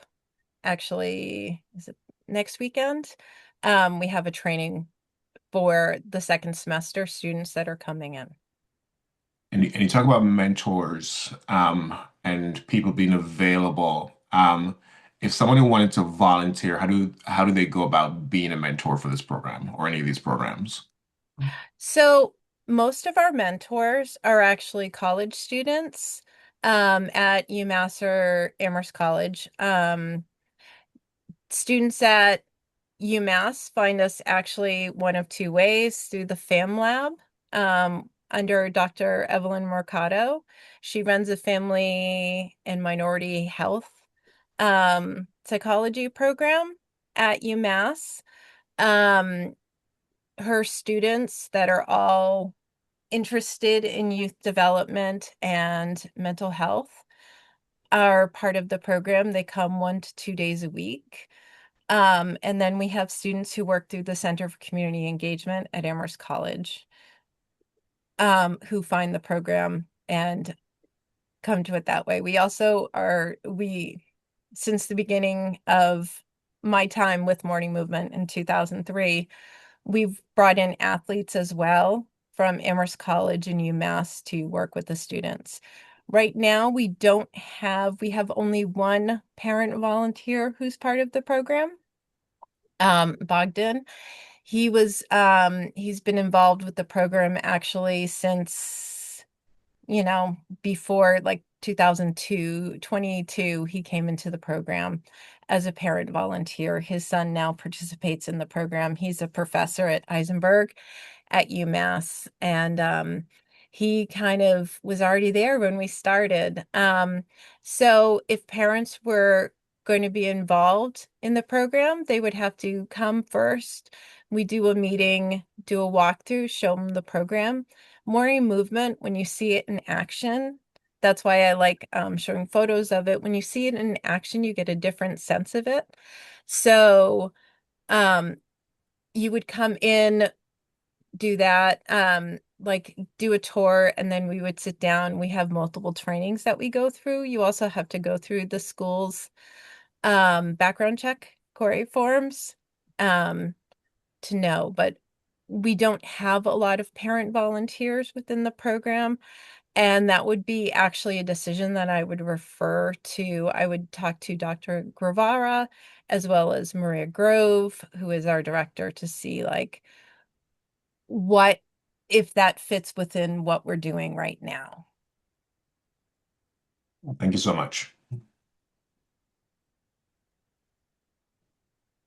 Sorry, I have just one last comment on this. Again, thank you all for, of course, entertaining our questions. And yeah, I mean, obviously, we're the Community Safety and Social Justice Committee, so these are going to be the questions that we're going to be asking because that's who our constituents and our members, who are a lot BIPOC folks, want to know and want us to ask these types of questions. But I guess for me, the only last thing that I would say about this is even that comment, Becky, that you were saying that obviously the police get a lot out of it and it helps them and so on and so forth. I mean, that's great. I get that. But again, that's again putting the onus on BIPOC to students to kind of be the ones to almost be, there to make the police better people or what have you. You know what I'm saying? Or be the BIPOC person in the classroom that now has to answer all the Black questions and stuff like that, or the Latino questions or whatever.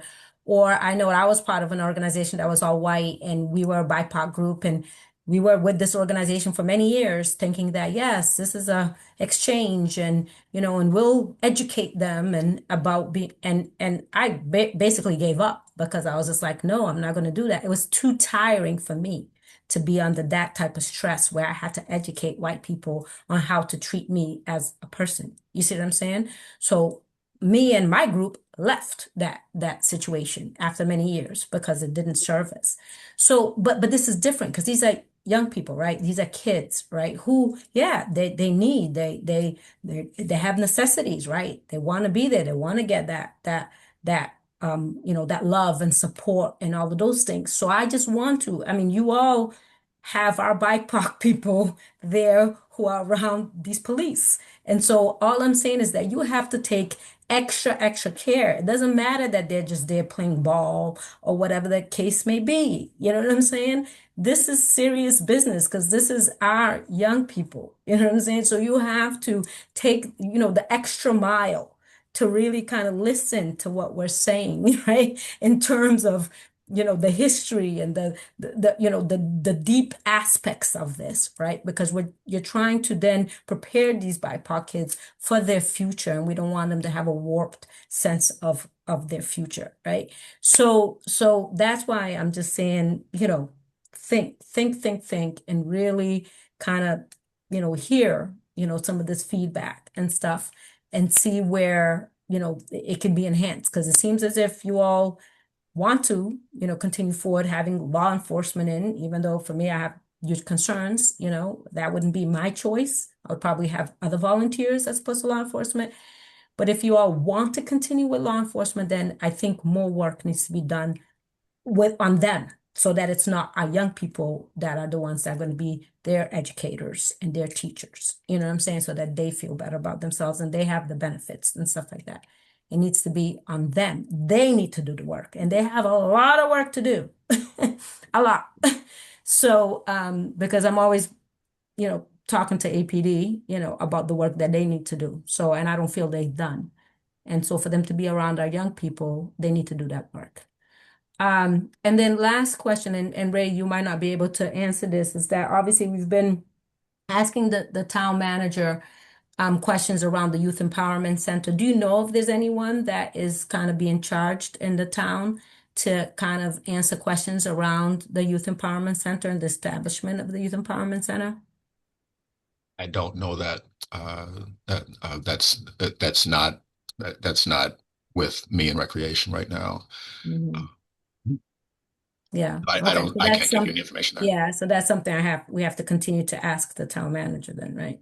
Yes, All right. absolutely. Well, I appreciate it. But thank you all. I really appreciate you all taking the time to, come talk to us. Thank you. Always a pleasure. Thank you for coming. Thank you all.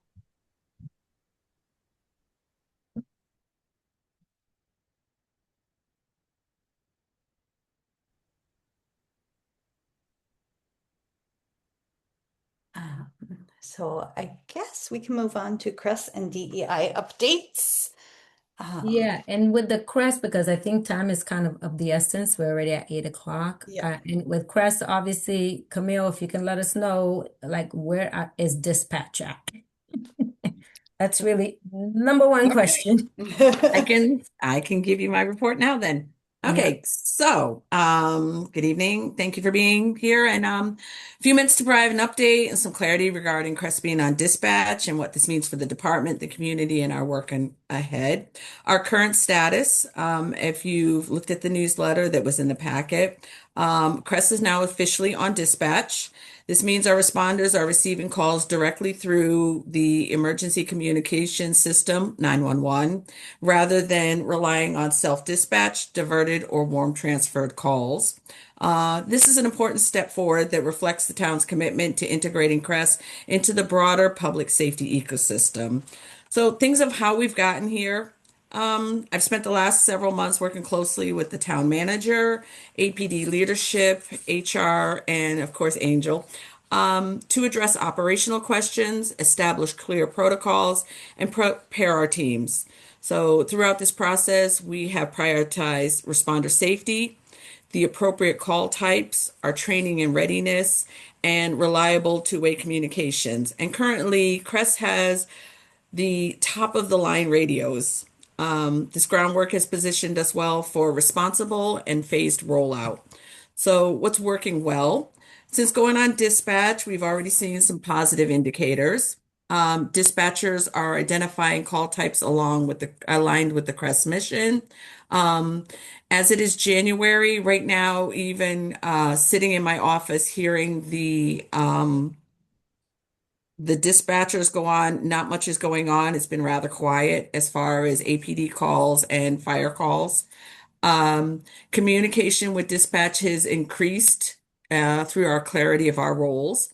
Our internal communication and documentation process have strengthened.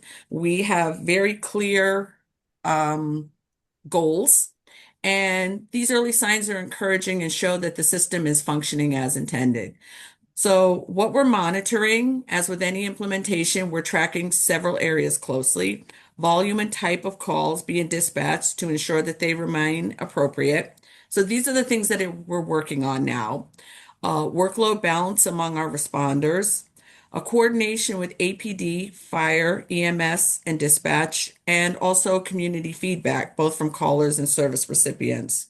So we expect to refine and adjust our approach as we gather more data from day-to-day operations. And one of the things I wanted to talk about is that um, I met with the town manager this morning, and we are setting up biweekly meetings for myself, the chief of the fire department and the police department, and also Jason, who is the ECC supervisor, to go over calls and see what calls that are appropriate for Crest, and to make sure that the dispatchers and everyone involved understands what we're doing.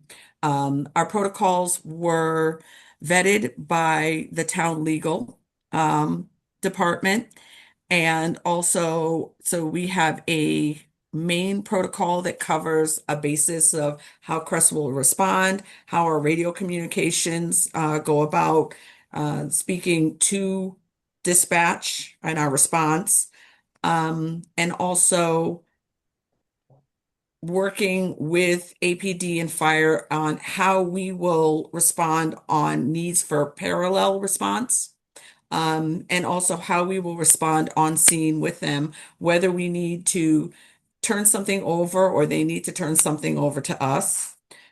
There was a call on Monday that we were called out on, and it was actually fire that called through dispatch for Crest to go out to a local business. And what it was an elder who had had a medical emergency and needed to be escorted home, but fire couldn't do it due to the fact that once they put them in the ambulance, they have to take them to the hospital.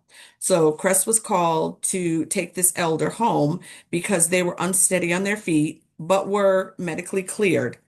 So Crest was able to engage. My responders have had interactions with this elder in the past. So we do have a good relationship, and we were able to take them home. Some of the other things that Crest has been very, very busy with is our unhoused population. And also there has been an increased need of elders that are needing support. So that is a big portion of what we're doing now. And what we need going forward. So for Crest to be successful on dispatch, we need continuous support in a few areas. The ongoing collaboration with dispatch leadership, community outreach to ensure residents understand when and how Crest can help, continued clarity around role boundaries and call types, adequate staffing to meet the demand, and support from the CSSJC in communicating the importance of this transition. Your partnership is essential as we move through this new phase.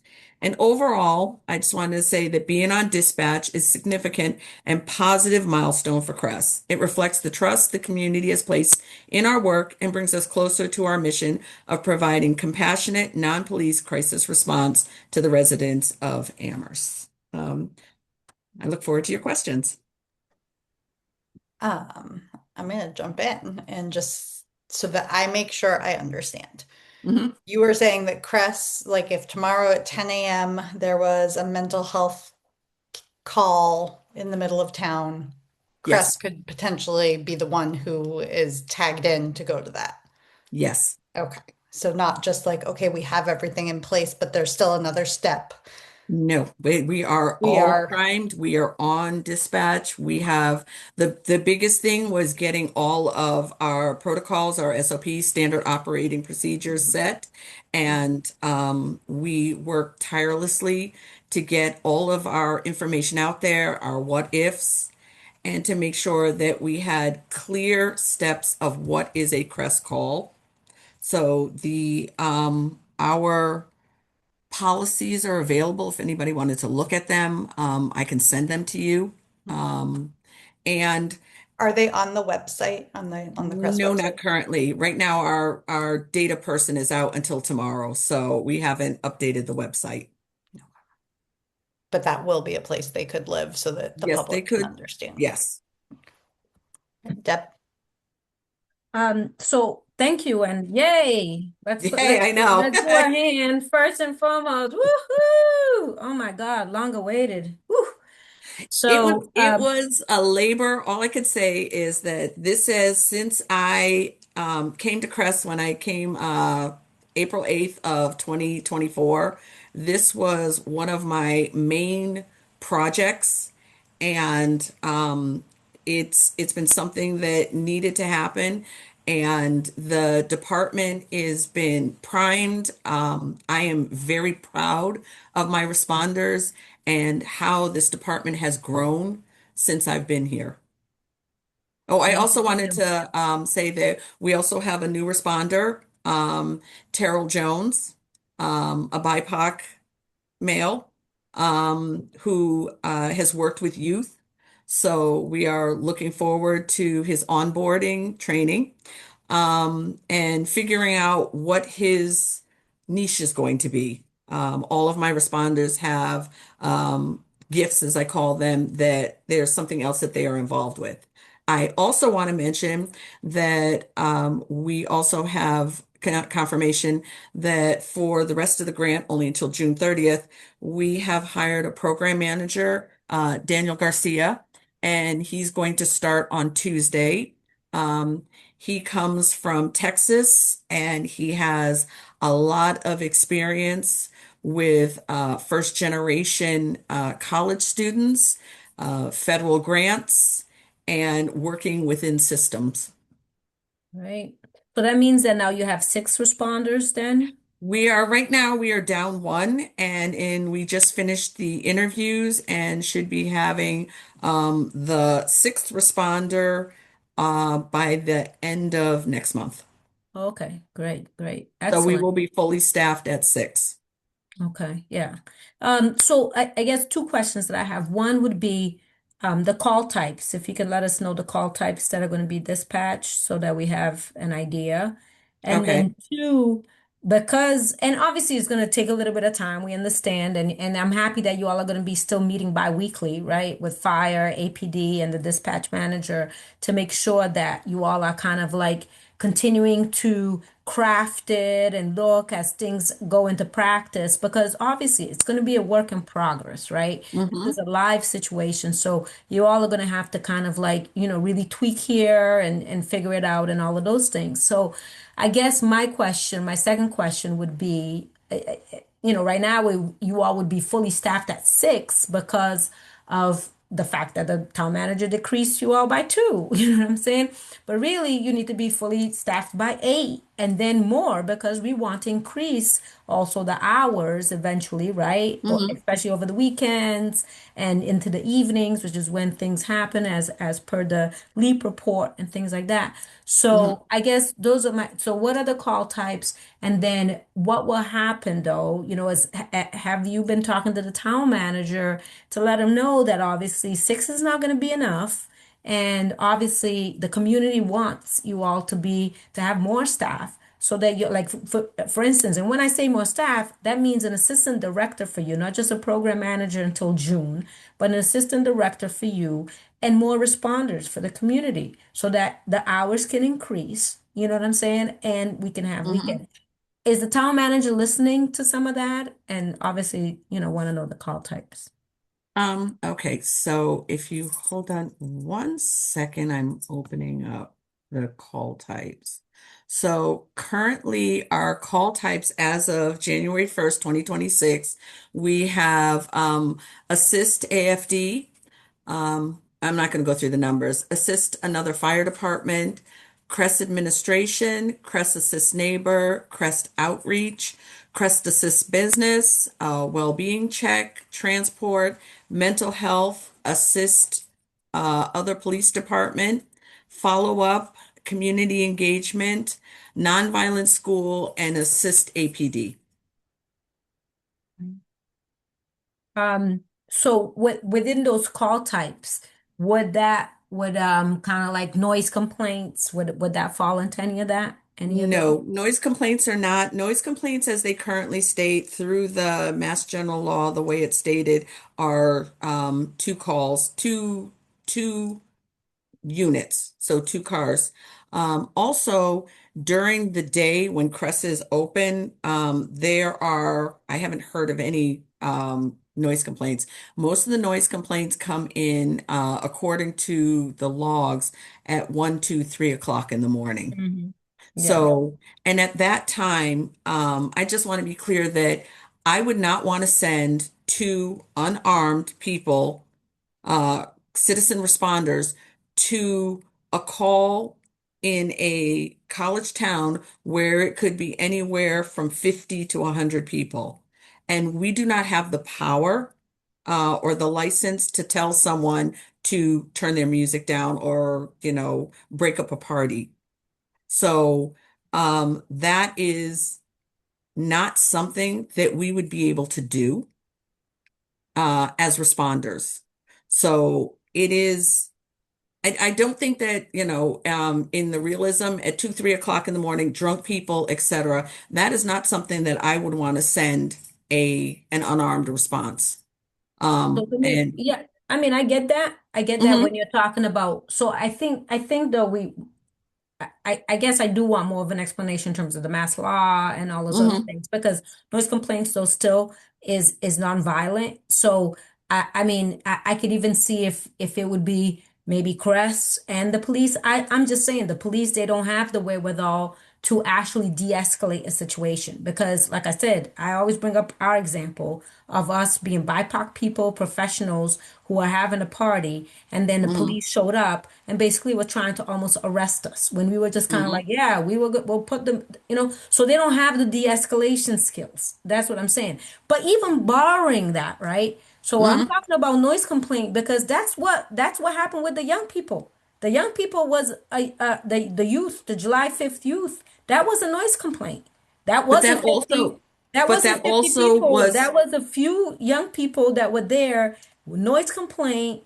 at what Popo time? gets in there. Yeah, it was in the evenings. But that's why I'm saying, Camille, we want you all to be in the evenings Okay, so that you so all can all respond to I'm noise complaints. right. So here's one of the things that alternative response, okay, most of the alternative response that I've dealt with and going to the meetings and everything else, the latest, most of the response goes from 7 in the morning and stops at 8 at night, perhaps 10. Very rarely, unless they are a large city with a very large staff, goes past 10 o'clock at night. And noise complaints are after 10 o'clock at night because Mass General Law for noise complaints is that, because I'm helping someone in town who is having difficulty with the trash being picked up at 10 of 5 or even as early as 4:30 in the morning. So the law is that from 11 until 7 is a noise complaint.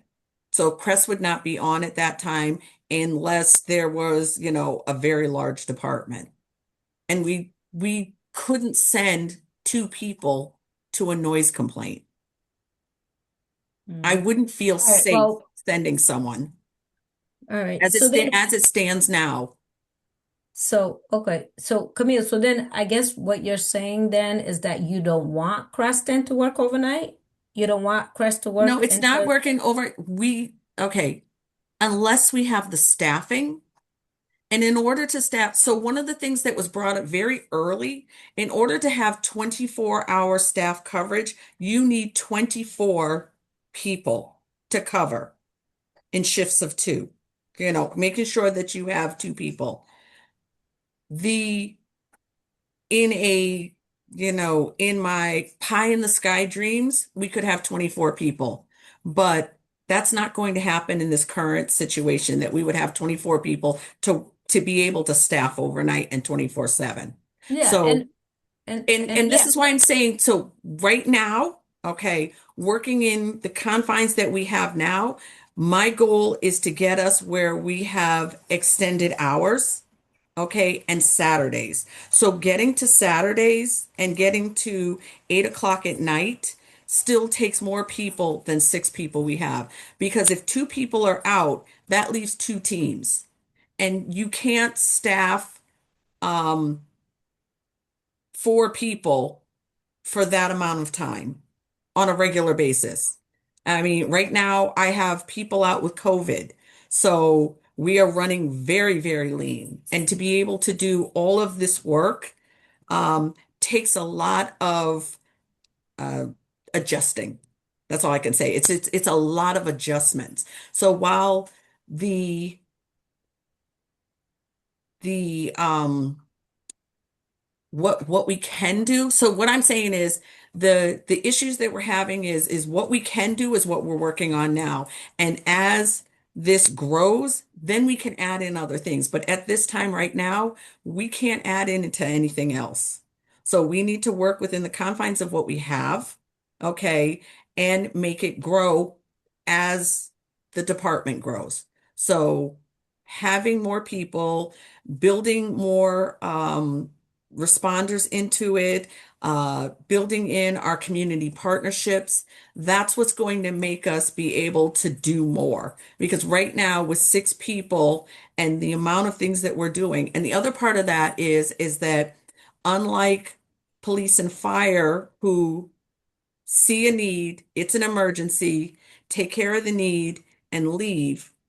For example, today, dealing with an elder, that was a 6 hour part of the day. And then there was someone else who came in, that was 3 hours on them. I was on the phone with somebody during the morning for 20 minutes helping them. So these are a lot of protracted calls that we're trying to get done and help as many people with their needs. And what we're finding out is the needs are increasing. So I'm trying to make sure that we are taking care of the needs of the people in Amherst. Yeah, and I get it. You know what I'm saying? I that's why I wanted to see the call types, and that's why I want to ask those questions around Hmm. noise complaints and so on and so forth. Obviously, I don't want to take away from what you all have accomplished and the fact that now you all are on dispatch. That's wonderful. So we're going to build, but I also still want Crest to have that vision. And I'm not saying, and I don't even think at this point Crest needs to be 24/7 at this Hmm. point, right? Because even the LEAP report said that there's certain hours and there's certain, but it wasn't even saying, okay, 24/7 in that way, right? Hmm. So all I'm saying though is let's leave the door open. Let's leave the door open to work towards that point. You know what I'm saying? Where we are, Hmm. where we do have the longer hours and we do have some of that like evening into like maybe 2 in the morning or 3 in the morning or what have you. It doesn't have to be until 7 in the morning or whatever, Hmm. but into 2 or 3 in the morning where a lot of times you're getting that, and obviously like the weekends. Obviously with the staff that you have right now, you're not going to be able to Hmm. do that, but I just want you and Crest to kind of keep that open because that's what the community, right? Those are the community needs and everything. That's what the community is expressing and the wants that they want. Because a lot of times when things are happening in the evenings, it's only the police that are showing up. And Hmm. obviously for them, that makes them feel very afraid and intimidated and things like that. And so, and unfortunately, noise complaints have to be part of that conversation. Again, Hmm. maybe it's not. Oh, if there's a 200 people party, yeah, you all show up. You don't have the capacity. I get that. Hmm. But if it's a noise complaint, if you all are working, let's say if there's a shift, and obviously I'm just making this up. Obviously, I'm Hmm. not saying that, but let's say there's a shift from 10 to 2 or whatever, and there's a noise complaint during that time, and it's like the July 5th situation where it's a small group, things like that. That could be something that Crest could go out to eventually. That's what I'm saying. So, So so those are that would, some of the so things what that you're we. saying, so I understand what you're saying. So that also, coming from dispatch would also be incumbent on dispatch understanding, where our parameters are and what we are able to handle. And those are the type of things that now that we are on dispatch, that it's going to be a learning curve. It's going to be a huge learning curve to figure out, because before, again, there was only A or B, police or fire ambulance. And now it's going to be, okay, do I really need, fire and an ambulance is just one separate thing. But when it comes to police, do I really need a police officer here? And going through that call tree and having the um the dispatchers there in the ECC to change their mindset from it's one or two and go, okay, now it's going to be this third one. So those type of things are training, those are rollout, and that's another reason why the town manager was really happy that this is working in January before the students come back, because it is quieter. And we can take the time to figure out. I have a meeting on Friday with the town manager and the two chiefs to figure out, okay, so what's happened so far? you know, and what can we do better? And again, I am very much solution focused. So here's what's happened. How do we make this better? And that's my whole goal, is how do I make this work better for the community? How do I make it so that I'm sure that my responders are safe? How do I make it sure that we are accurately collecting data? As again, some of the things that we're doing now with the data is making sure that we are also tracking phone calls, because a lot of times the phone calls take up quite a bit of time, which weren't being tracked necessarily before. So while our call volume seemed to be small, it's not actually small. Every day there are half a dozen to a dozen phone calls of people calling in with a need, and we're able to help them out directly. I had somebody coming in who was looking for English classes and didn't know where to go. Took them down to the senior center, was able to help them with some food.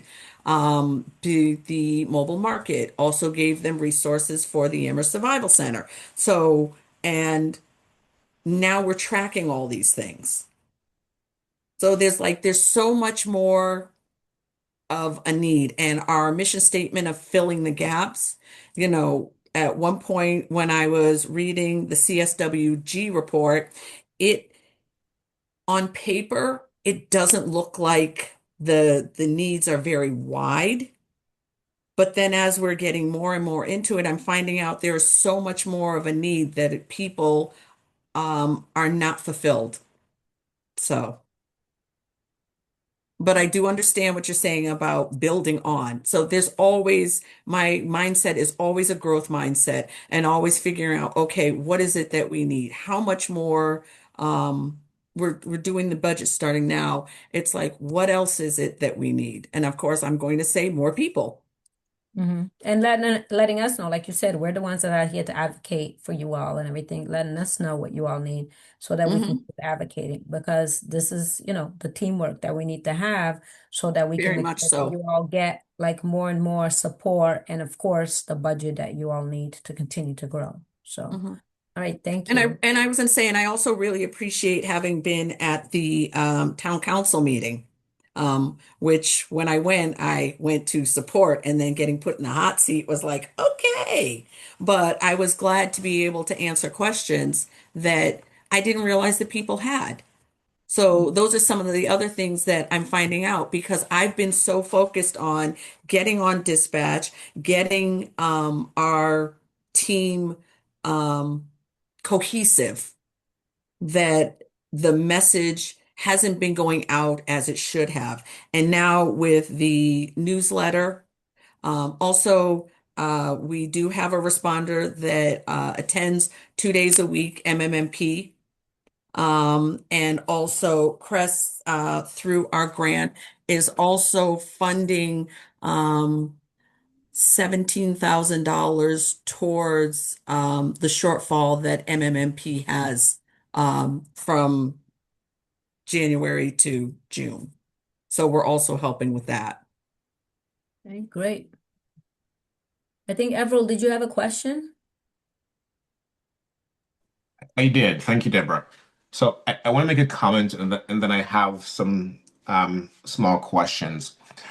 So I agree with you, Camille, that noise complaints have specific hours and they're usually overnight. And I could be wrong, but I'm almost sure that the general laws doesn't necessarily address noise complaints. Those are municipal ordinance violations, which means that they're set by the town. Now, within the general laws, there's disorderly conduct, which can include noise complaint. But having said that, the way the general laws are written, they're meant to be in concert with the police function. So a lot of what happens, the way the laws are written, automatically requires a police response. Now, with that said, the idea behind CRESS is that, they're an alternative to police, which means there has to be creative conversations as to what are some things, as much as they're in the general laws, that usually requires a police response, that here's a town that says, okay, we appreciate what the law says, but we don't agree that everything warrants a police response, even though it's in the law. And what we've done is we've created this organization vis-a-vis CRESS that we say we want to respond to some of these things. So that is my understanding of the role of CRESS and the premise. And with that said, understanding that, yes, if someone calls into 911, I'm going to give you some examples. Like you Mhm. said, it is winter, homeless population. Craig's Doors is one of those places. A lot of that you get calls for homeless people trespassing, not because they're Mhm. trespassing per se, but legally they are, but because either one, they were asked to leave, but they've overstayed, Mhm. or they visited someone who they're not supposed to visit. That is trespass under the law. But again, that is something I do believe that doesn't necessarily warrant a police response. I think Crest can go have a conversation with this person to say, hey, you cannot be here. There's a trespass order. If you don't leave, then the police is going to get called. Question. Are those conversations happening as to, non-violent things that Crest can respond to, or is this weekly meeting that is about to happen going towards that conversation? So when it comes to, as you called it, like trespass, so Craig's Doors, the Survival Center, and also we've had businesses who do not want to call the police to help people to be moved along or know that someone needs some support. So what they've done is they call us directly. So moving in that vein, that would be something that it wouldn't be necessarily if they so it's language. So if it was called in as a trespass call, that would, as it stands now, be a police call. However, if it was called that there's someone there and they would just like, they don't want a police officer, but they just want somebody to come over and help this person, then that would be a crest call. So essentially, the caller needs to avoid the word trespass to avoid the police. It's as it stands now. But again, right now, all the calls that would be quote unquote trespass that we have gone to have been self-dispatch. So somebody has called and said there's for example, the North Amherst Motors. One of our known neighbors was there and they called us and said they didn't want to call the police, but they wanted this person out of their office. So the responders went there, picked this person up, brought them to the bus stop, and was able to give them some information to help them because they just wanted to get to the center of town bus stop. And that was a stop for them. Or, for example, another one is the senior center. So now, as the Banks Community Center is a warming center, there are people that are in the building um, wandering, and I don't mean wander around, but they are in different spaces. And while people are conducting business or they're having classes, so they will call Crest to come down talk to them and gently guide them and find out what other things that they're needed. So that's what I talk about when I say like a trespass call. So I understand what you're saying, but going back to the point I'm trying to make is that if someone is trespassing, and I'm saying they're trespassing within the legal definition of the word trespass, Hmm. if someone is trespassing, it could, and I've seen this before, and it's literally like someone has a trespass order, say from Big Y, Hmm. and they're at the edge of a parking lot of Big Y. True story. That legally is trespassing, but they're Hmm. literally just sitting there, not bothering or not doing anything, and that person gets arrested for trespass. If Hmm. those calls come into dispatch, because you're now on dispatch, Hmm. is there a conversation going on to say maybe this is a call that Crash should respond to rather than the police? Because again, We have this is an alternative to police response. Right. We have not gotten there. I'm taking notes now, okay, for Friday to have that discussion, to add that to our discussion. Because there are also, I'm trying to, um, you know, think of it is trespass is a big one that has all these trickle down effects because it Hmm. is literally so simple, but in its application creates so much problems. Um, so what calls have you guys identified so far to say that, okay, it came into dispatch? And let me rephrase that. What non-medical calls have you identified so far to say this is something that Chris can respond to?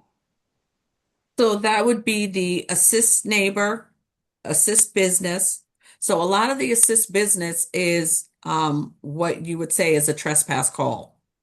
So if it comes through as assist business, there is an unwanted person there, etc. But it is a business saying, I need, assistance to help someone, who is here. So one that came through, well, not through dispatch, but one that came through was at Subway and there was somebody out there screaming. So Crest was already in the area and went there, and that was actually an assist business.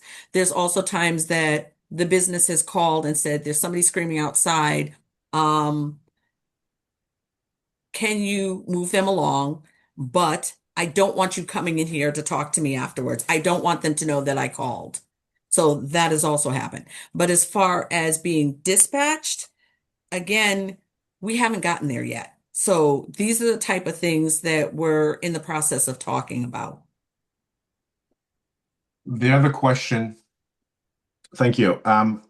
One of the big arguments to Crest not being in dispatch was safety concerns. Hmm. There was a lot of talk to say that, well, we can have them on dispatch because if this call comes in, they can't go out there because, we don't know the nature of the situation.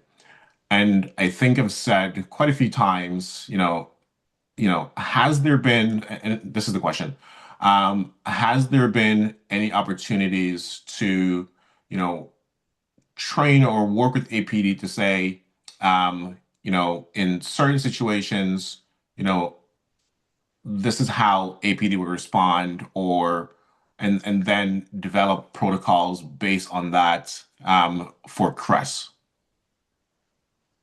I'm trying to understand. So again, when you respond, you don't know what you're walking into. So the same list of excluders that we have, violence, a weapon, we have. So that if we went to a call and someone is brandishing a knife, that would be backup call APD. Meanwhile, still, trying to diffuse the situation, but from farther back. Um, but as far as like working with the original responders, did do some training with APD, and also all of our responders, except our newest one now, have gone, including myself, have gone to critical incident training. So it's learning how, working alongside them and how they de-escalate a situation safely. So, apologies if my question was compounded. So let me ask this a very direct and simple way. Given that there were safety concerns, what has been done to address the safety concerns? The protocols. So going through and have very clear protocols of what CREST will do in situations is what has changed.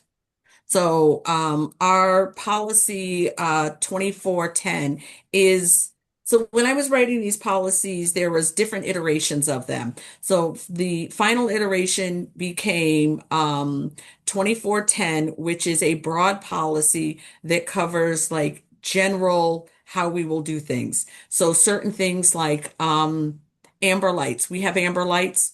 Amber lights are only to be used when parked or when backing up. So we cannot roam the streets with like we don't have, like red and blue lights like fire. We also are civilian responders, so that means that we have to follow all traffic laws. That's also in the policy.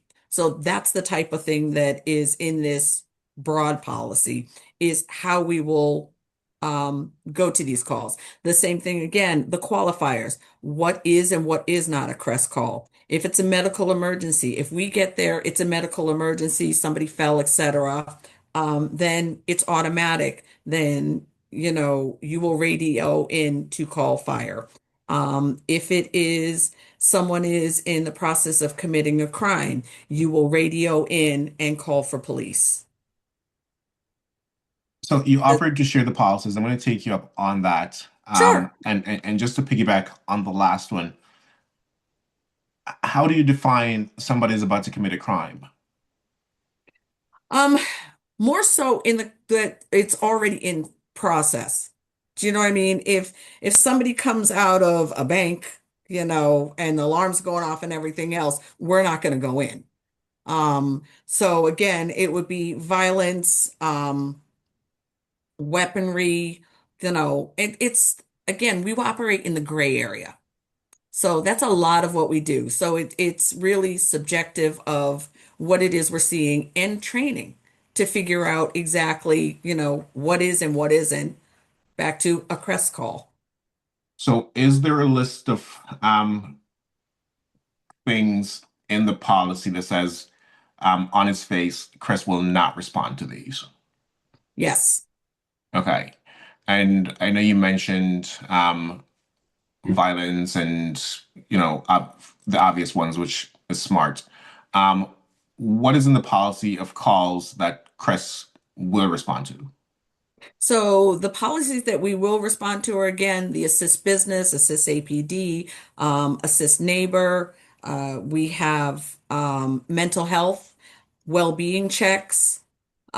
We have the nonviolent school. We have people call us to help them because they're having difficulty with their children and they don't want to call police. So that policy now hasn't been fully written due to the fact that I have to work with the schools. And right now, the big thing was getting the major policies written to get us on dispatch. So there's still tweaking and fine tuning and other things that, as we go along, we'll find out again, what else do we need to add to this?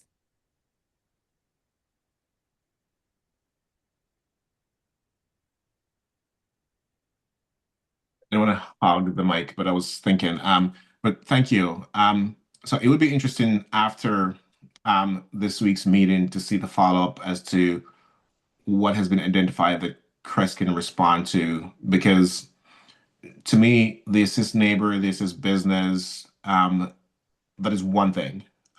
Yes, there may be different scenarios of assistance that's needed, but it doesn't so far seems as if there is anything being offered as an alternative to policing in the traditional sense of nonviolent crimes, if is my point.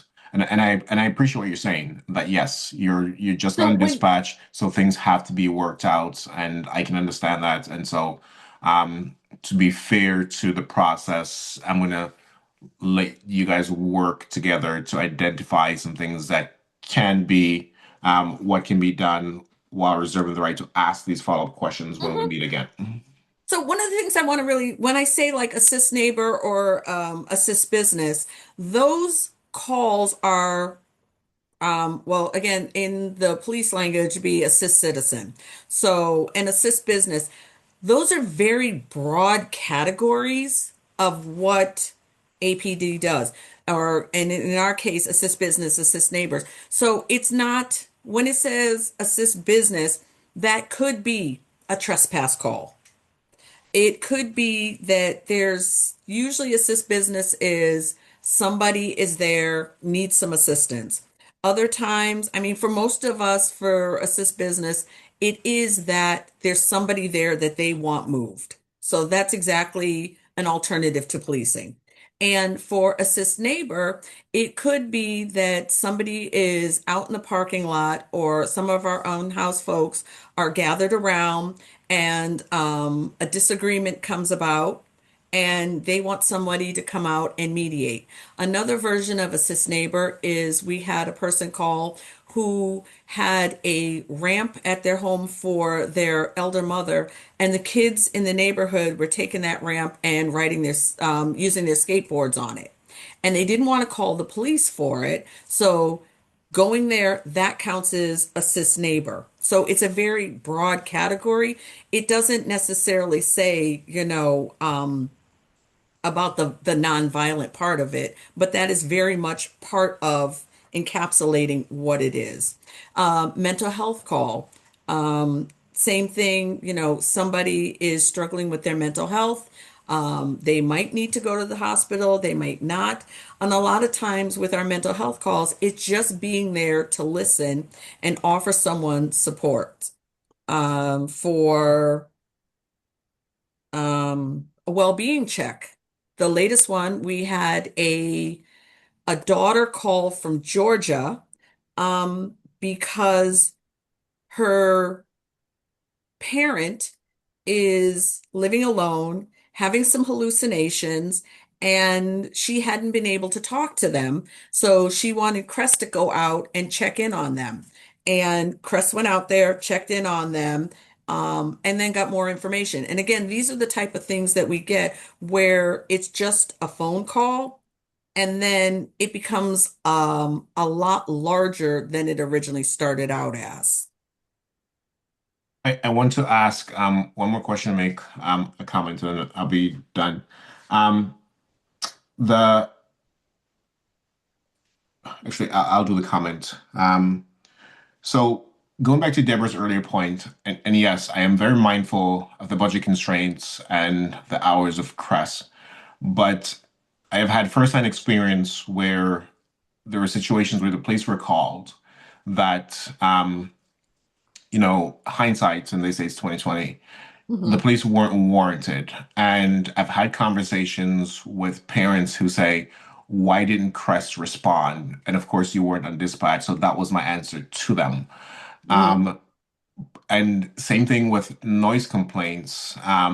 These weren't the regular 8 to 4:30 situations, and they warranted a Crest response versus a PD response. So I get that, you have to deal with budgets and schedules and all those things, and we're not there yet.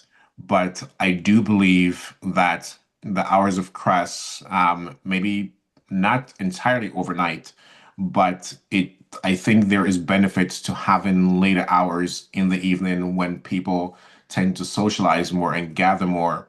And those situations usually may, for lack of a better term, create situations that the APD may end up being called. And Mhm. rather than APD being called, Crest is available to respond to them.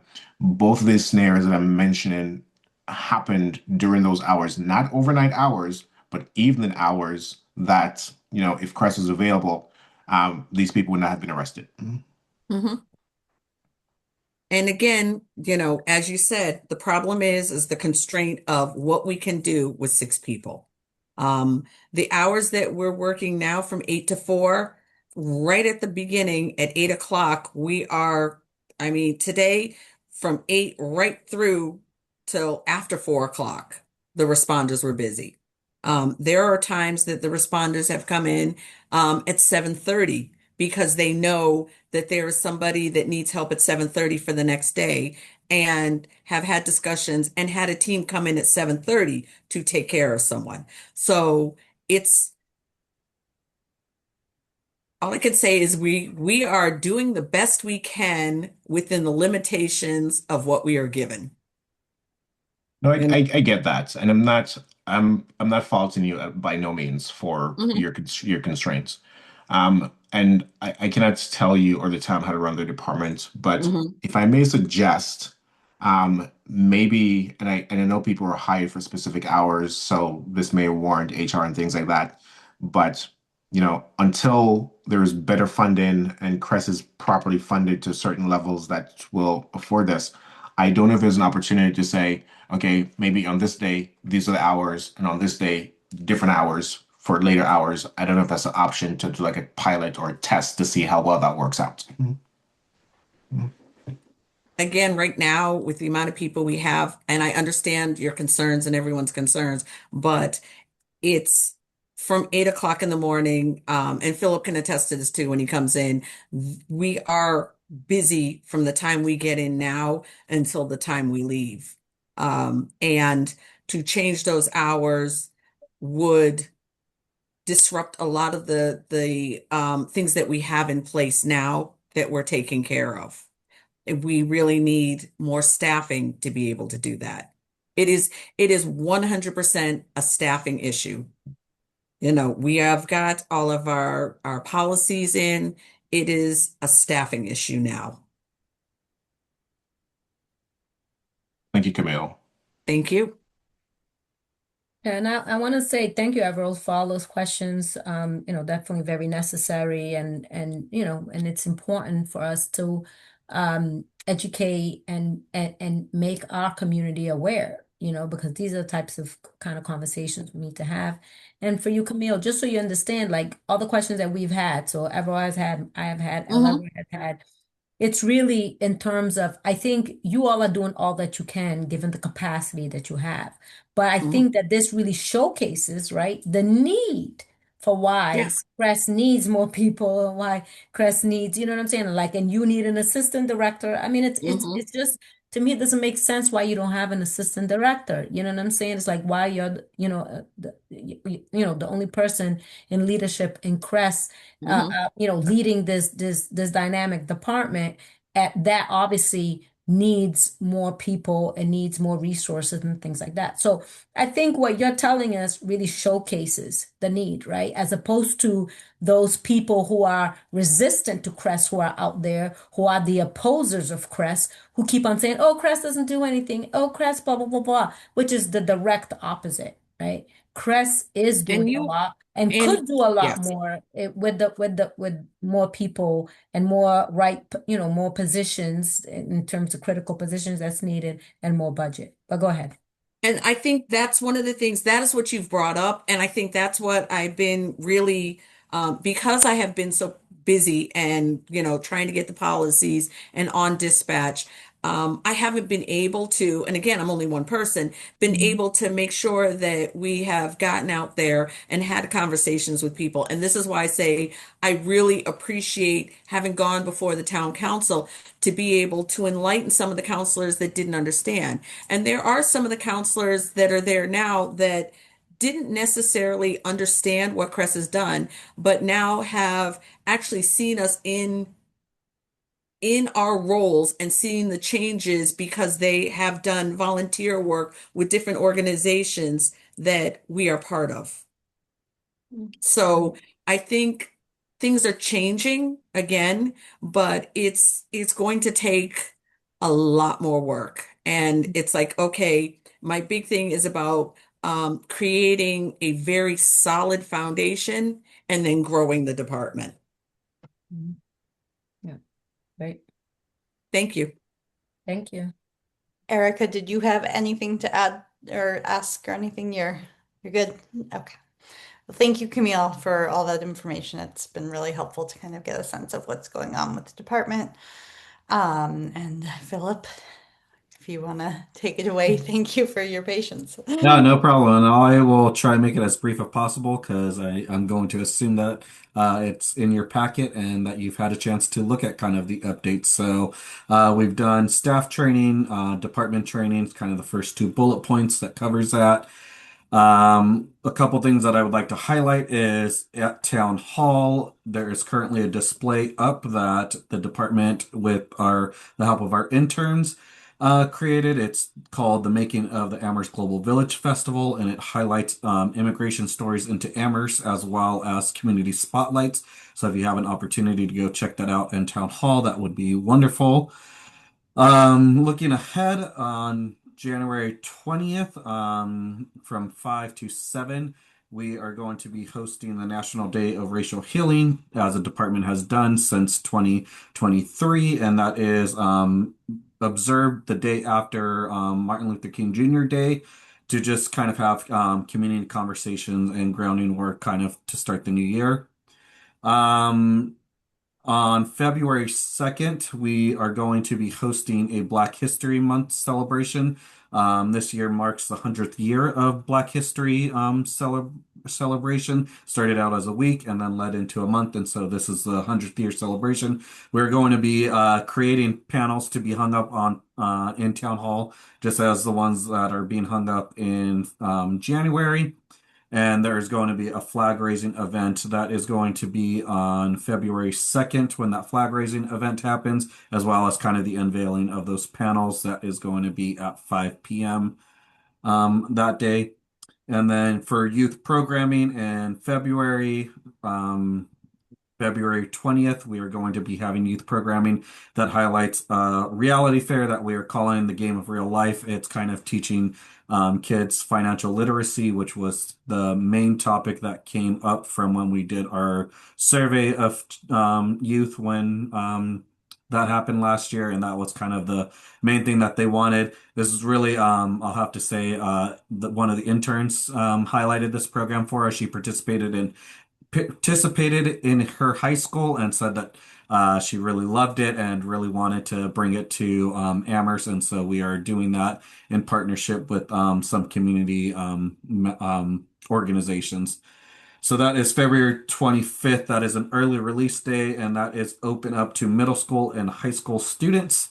And then starting in every month, every Saturday in March, there is a youth programming for youth entrepreneurship, just like we did last year, that will lead up into the Amherst Global Village Festival, which will help kids kind of make their product, understand what it takes to kind of run a booth, and then they will be running their own booth at the Global Village Festival, which will be April 11th. And so that I think is probably all the bullet points there and everything that I have to update you on.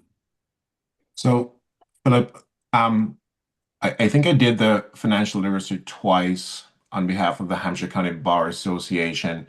So, I think I did it in Northampton High School. So if you need anyone for that, just reach out to me. I'm happy to participate. I will do, please.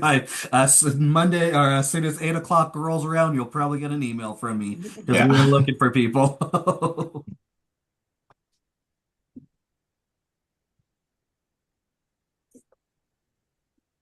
And I'm sorry, did you say where that was going to take place? The reality fair, or the game of real life is going to take place at the Banks Community Center. So, and there will be food for kids. We will advertise that most likely. Pizza, if my son gets his way, it will be Primo's. So we shall see. And so just making sure that's an early release day so like you can advertise on the school's website or, Right. thing. I've shared the flyer with them. They are, I think, in the works of their channels to share it out with the middle school and high school, Excellent. as well as with the youth entrepreneurship one as well.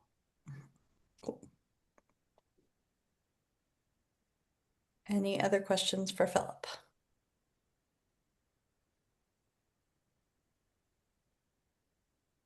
right. Well, thank you for that update. Mhm.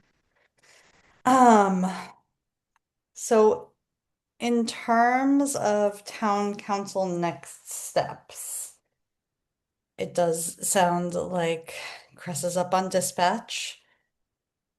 So I think so my suggestion would be this for future, if we are thinking about wanting to get on a town council agenda. Um, I do believe that Alicia Walker as vice president will have some sharing of the role of setting the agenda with Mandy Johanicky. So potentially we could have an ally there if we were hoping to get on a meeting agenda. Or there is a charter provision that any three counselors can call for an emergency meeting related to anything that they want to talk about. So that is potentially a tool that we could use if we think we can get three counselors on board. And and then it is its own special meeting, so it's not waiting until 11:30 at night to be presenting. So that would be a potential tool that we could use. So I don't know if we're thinking, let's see how dispatch goes for a few months, or like maybe, hey, let's talk about, do we want to do this at our retreat? Like if that would be a good time to decide, since I think the only other thing that would be coming up after the retreat would be the Rob, because I think GOL has to report back by April. I Um, I think we're in January, and June 30th is not going to be too far away um, for another fiscal year. So I think if we can have the opportunity to advocate for Crest budget, yeah, um, because it's to Deborah's earlier point, Chris is not really going to work if they have a skeleton crew. Yeah. Yeah. So they're on dispatch, and yes, that will take some doing and some time to fully appreciate how well that's going. But, if they're not adequately staffed, they can't really be 100% effective. And so if there's an opportunity to advocate for appropriate staffing, I think we should try.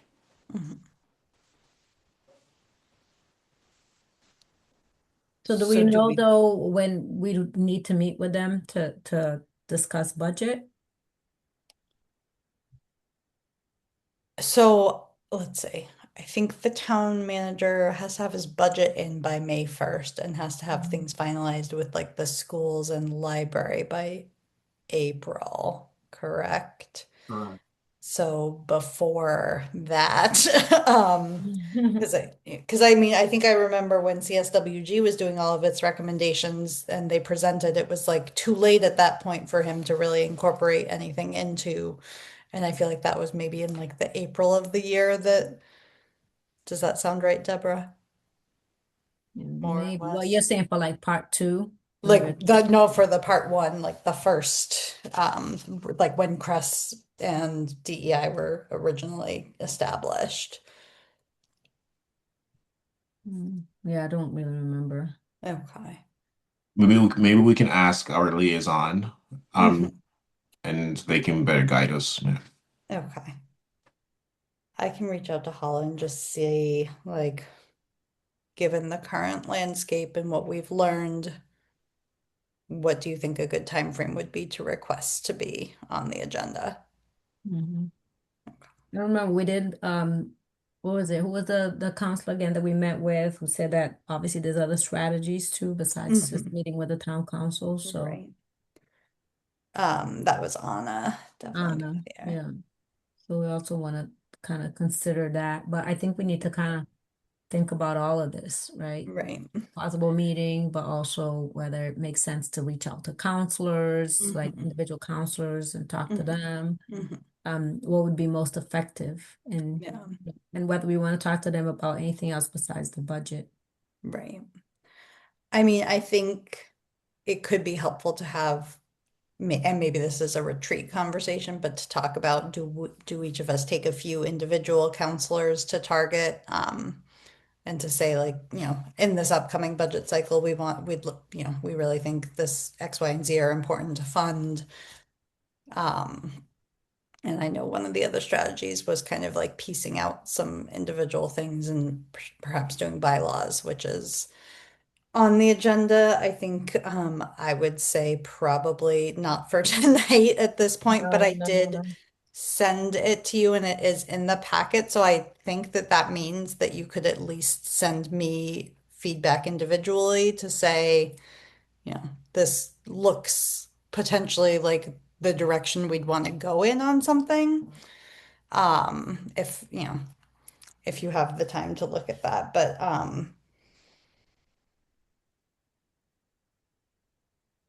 The other thing we have to consider too, and I'm not sure if Camille is here or if she left because she had to, but we can only advocate for a full budget if we know what a full budget is. right. So I don't know if Camille you have or if you're allowed to share with us what it would take to fully staff your department. Well,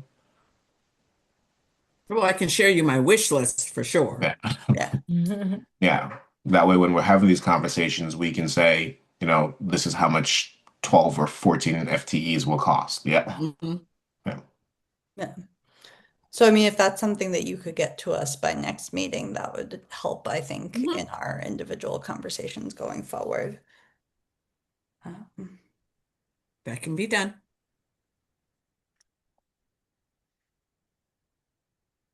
Okay, so just in terms of agenda, um, 9 we talked about, 10 we're tabling.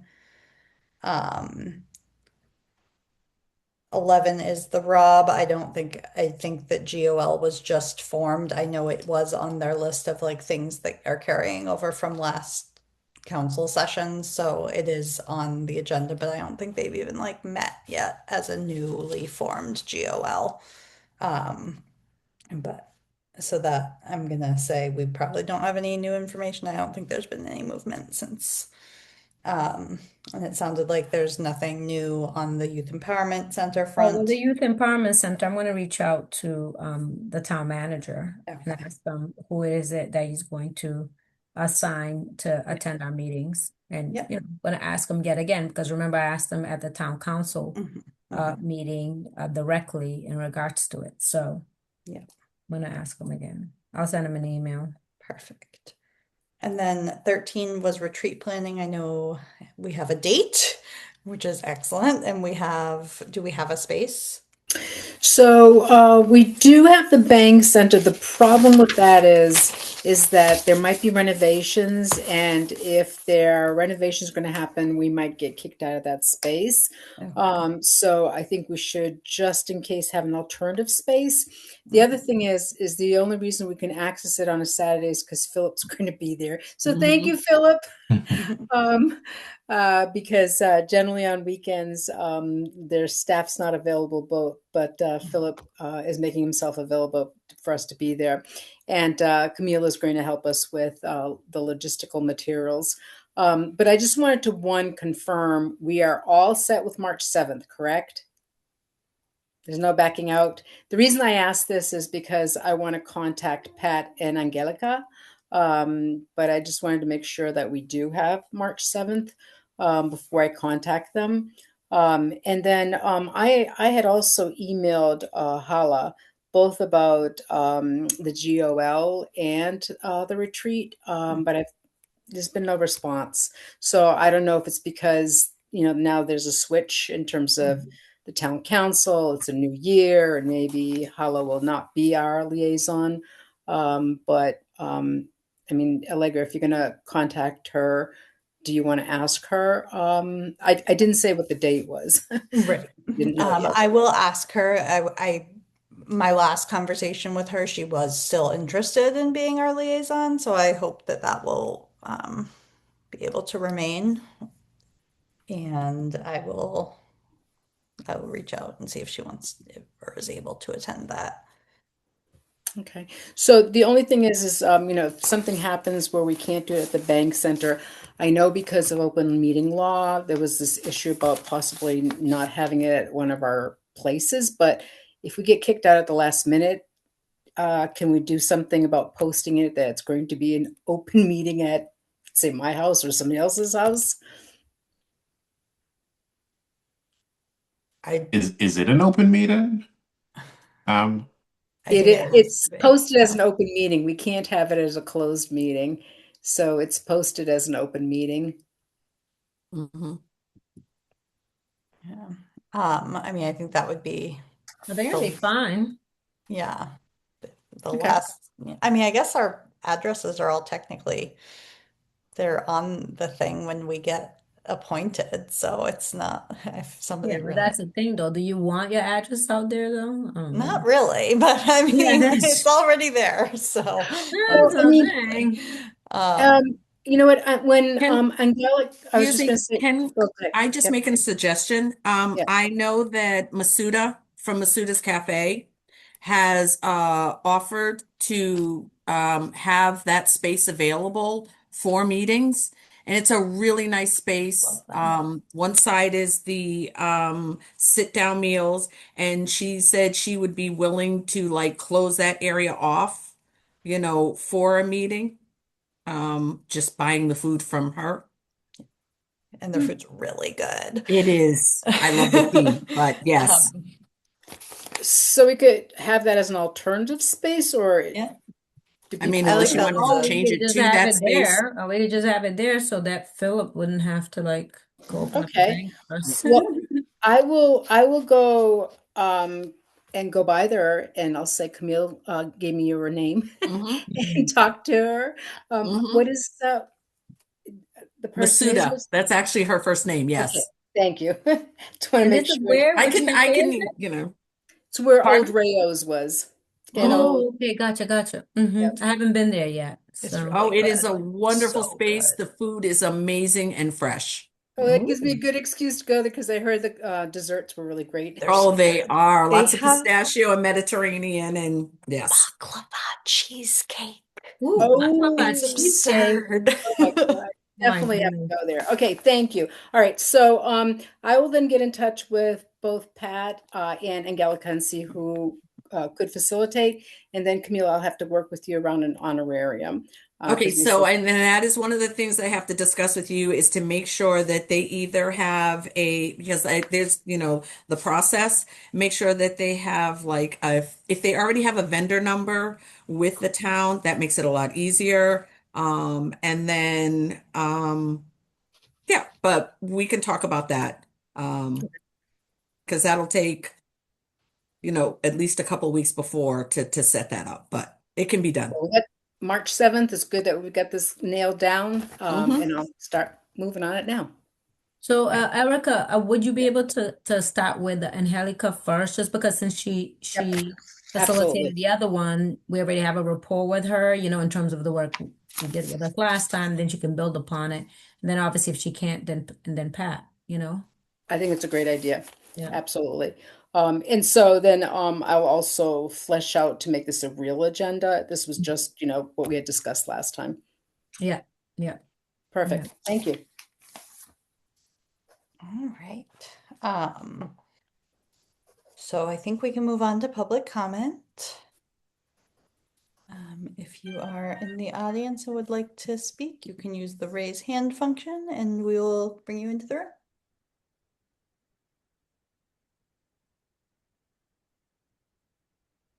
All right, there you are.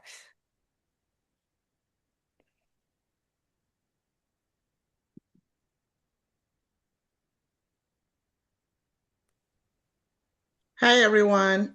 Can you guys Hello. hear me? Yes. Yeah. So, thank you all for your time. This was a very productive meeting, and I agree with what you all have shared tonight. So, I just have a couple thoughts to put out. Um, I've attended the new town council meetings, by Zoom, and the feeling is so different in a positive way.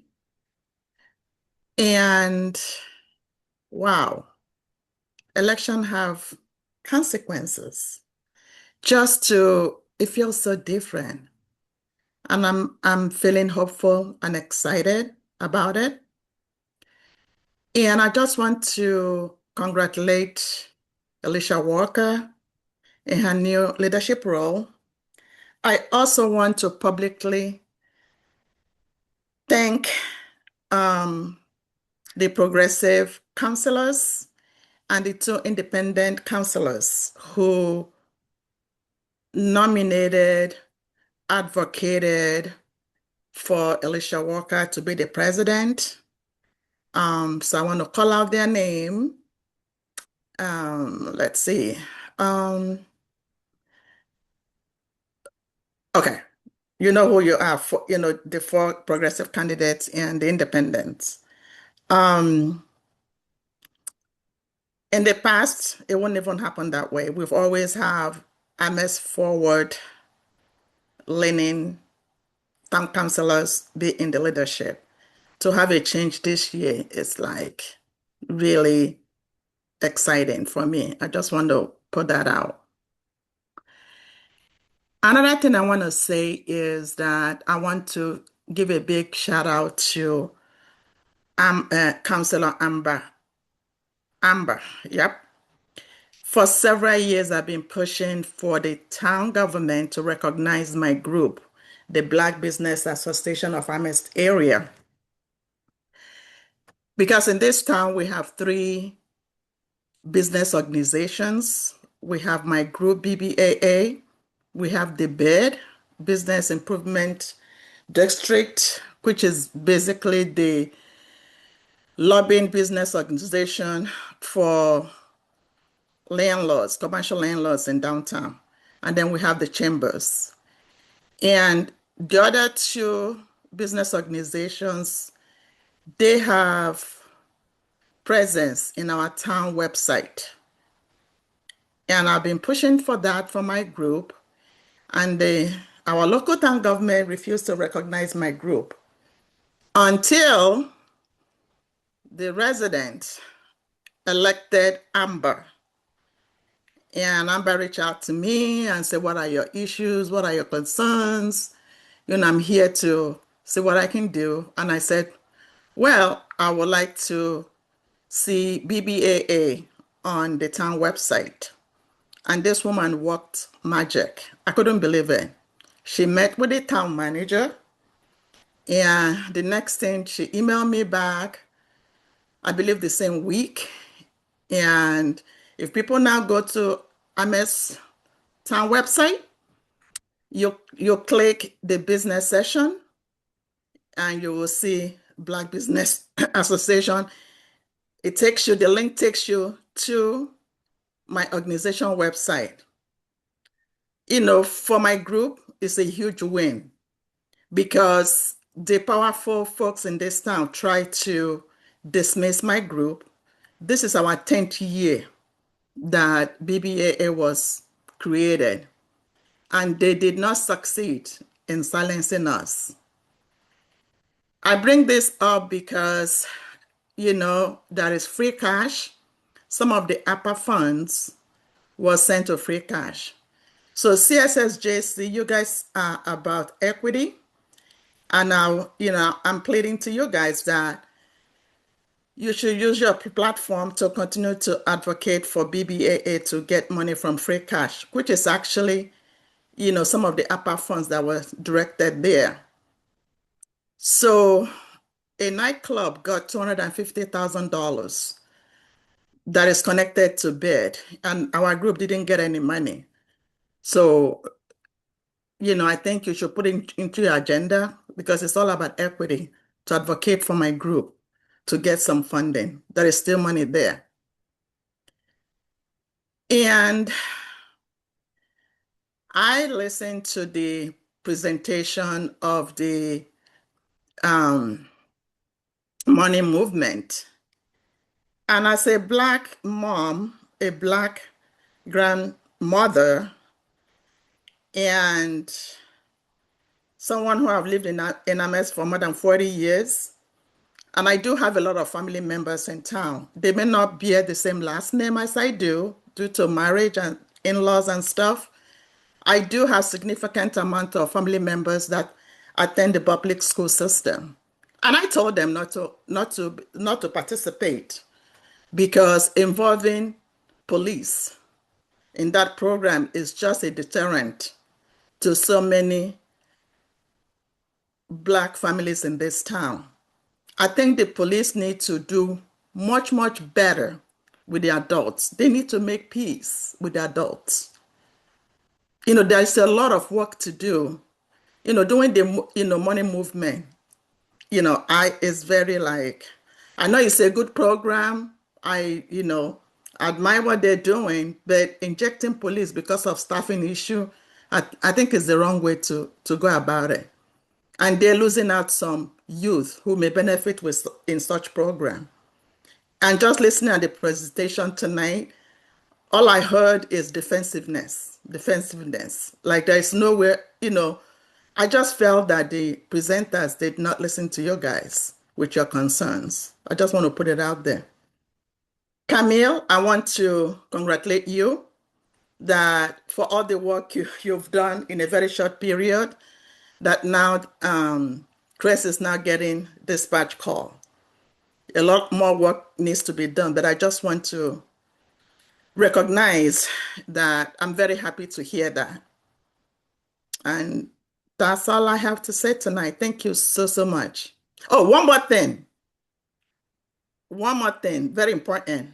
Also, somehow from the discussion with the BBAA being on the town website, so that they can link us. Yeah. I got an email from the town manager's secretary, Angela or something, yeah, reached out to us and said if we're interested in meeting with the planning and development officer, a director that was just newly hired.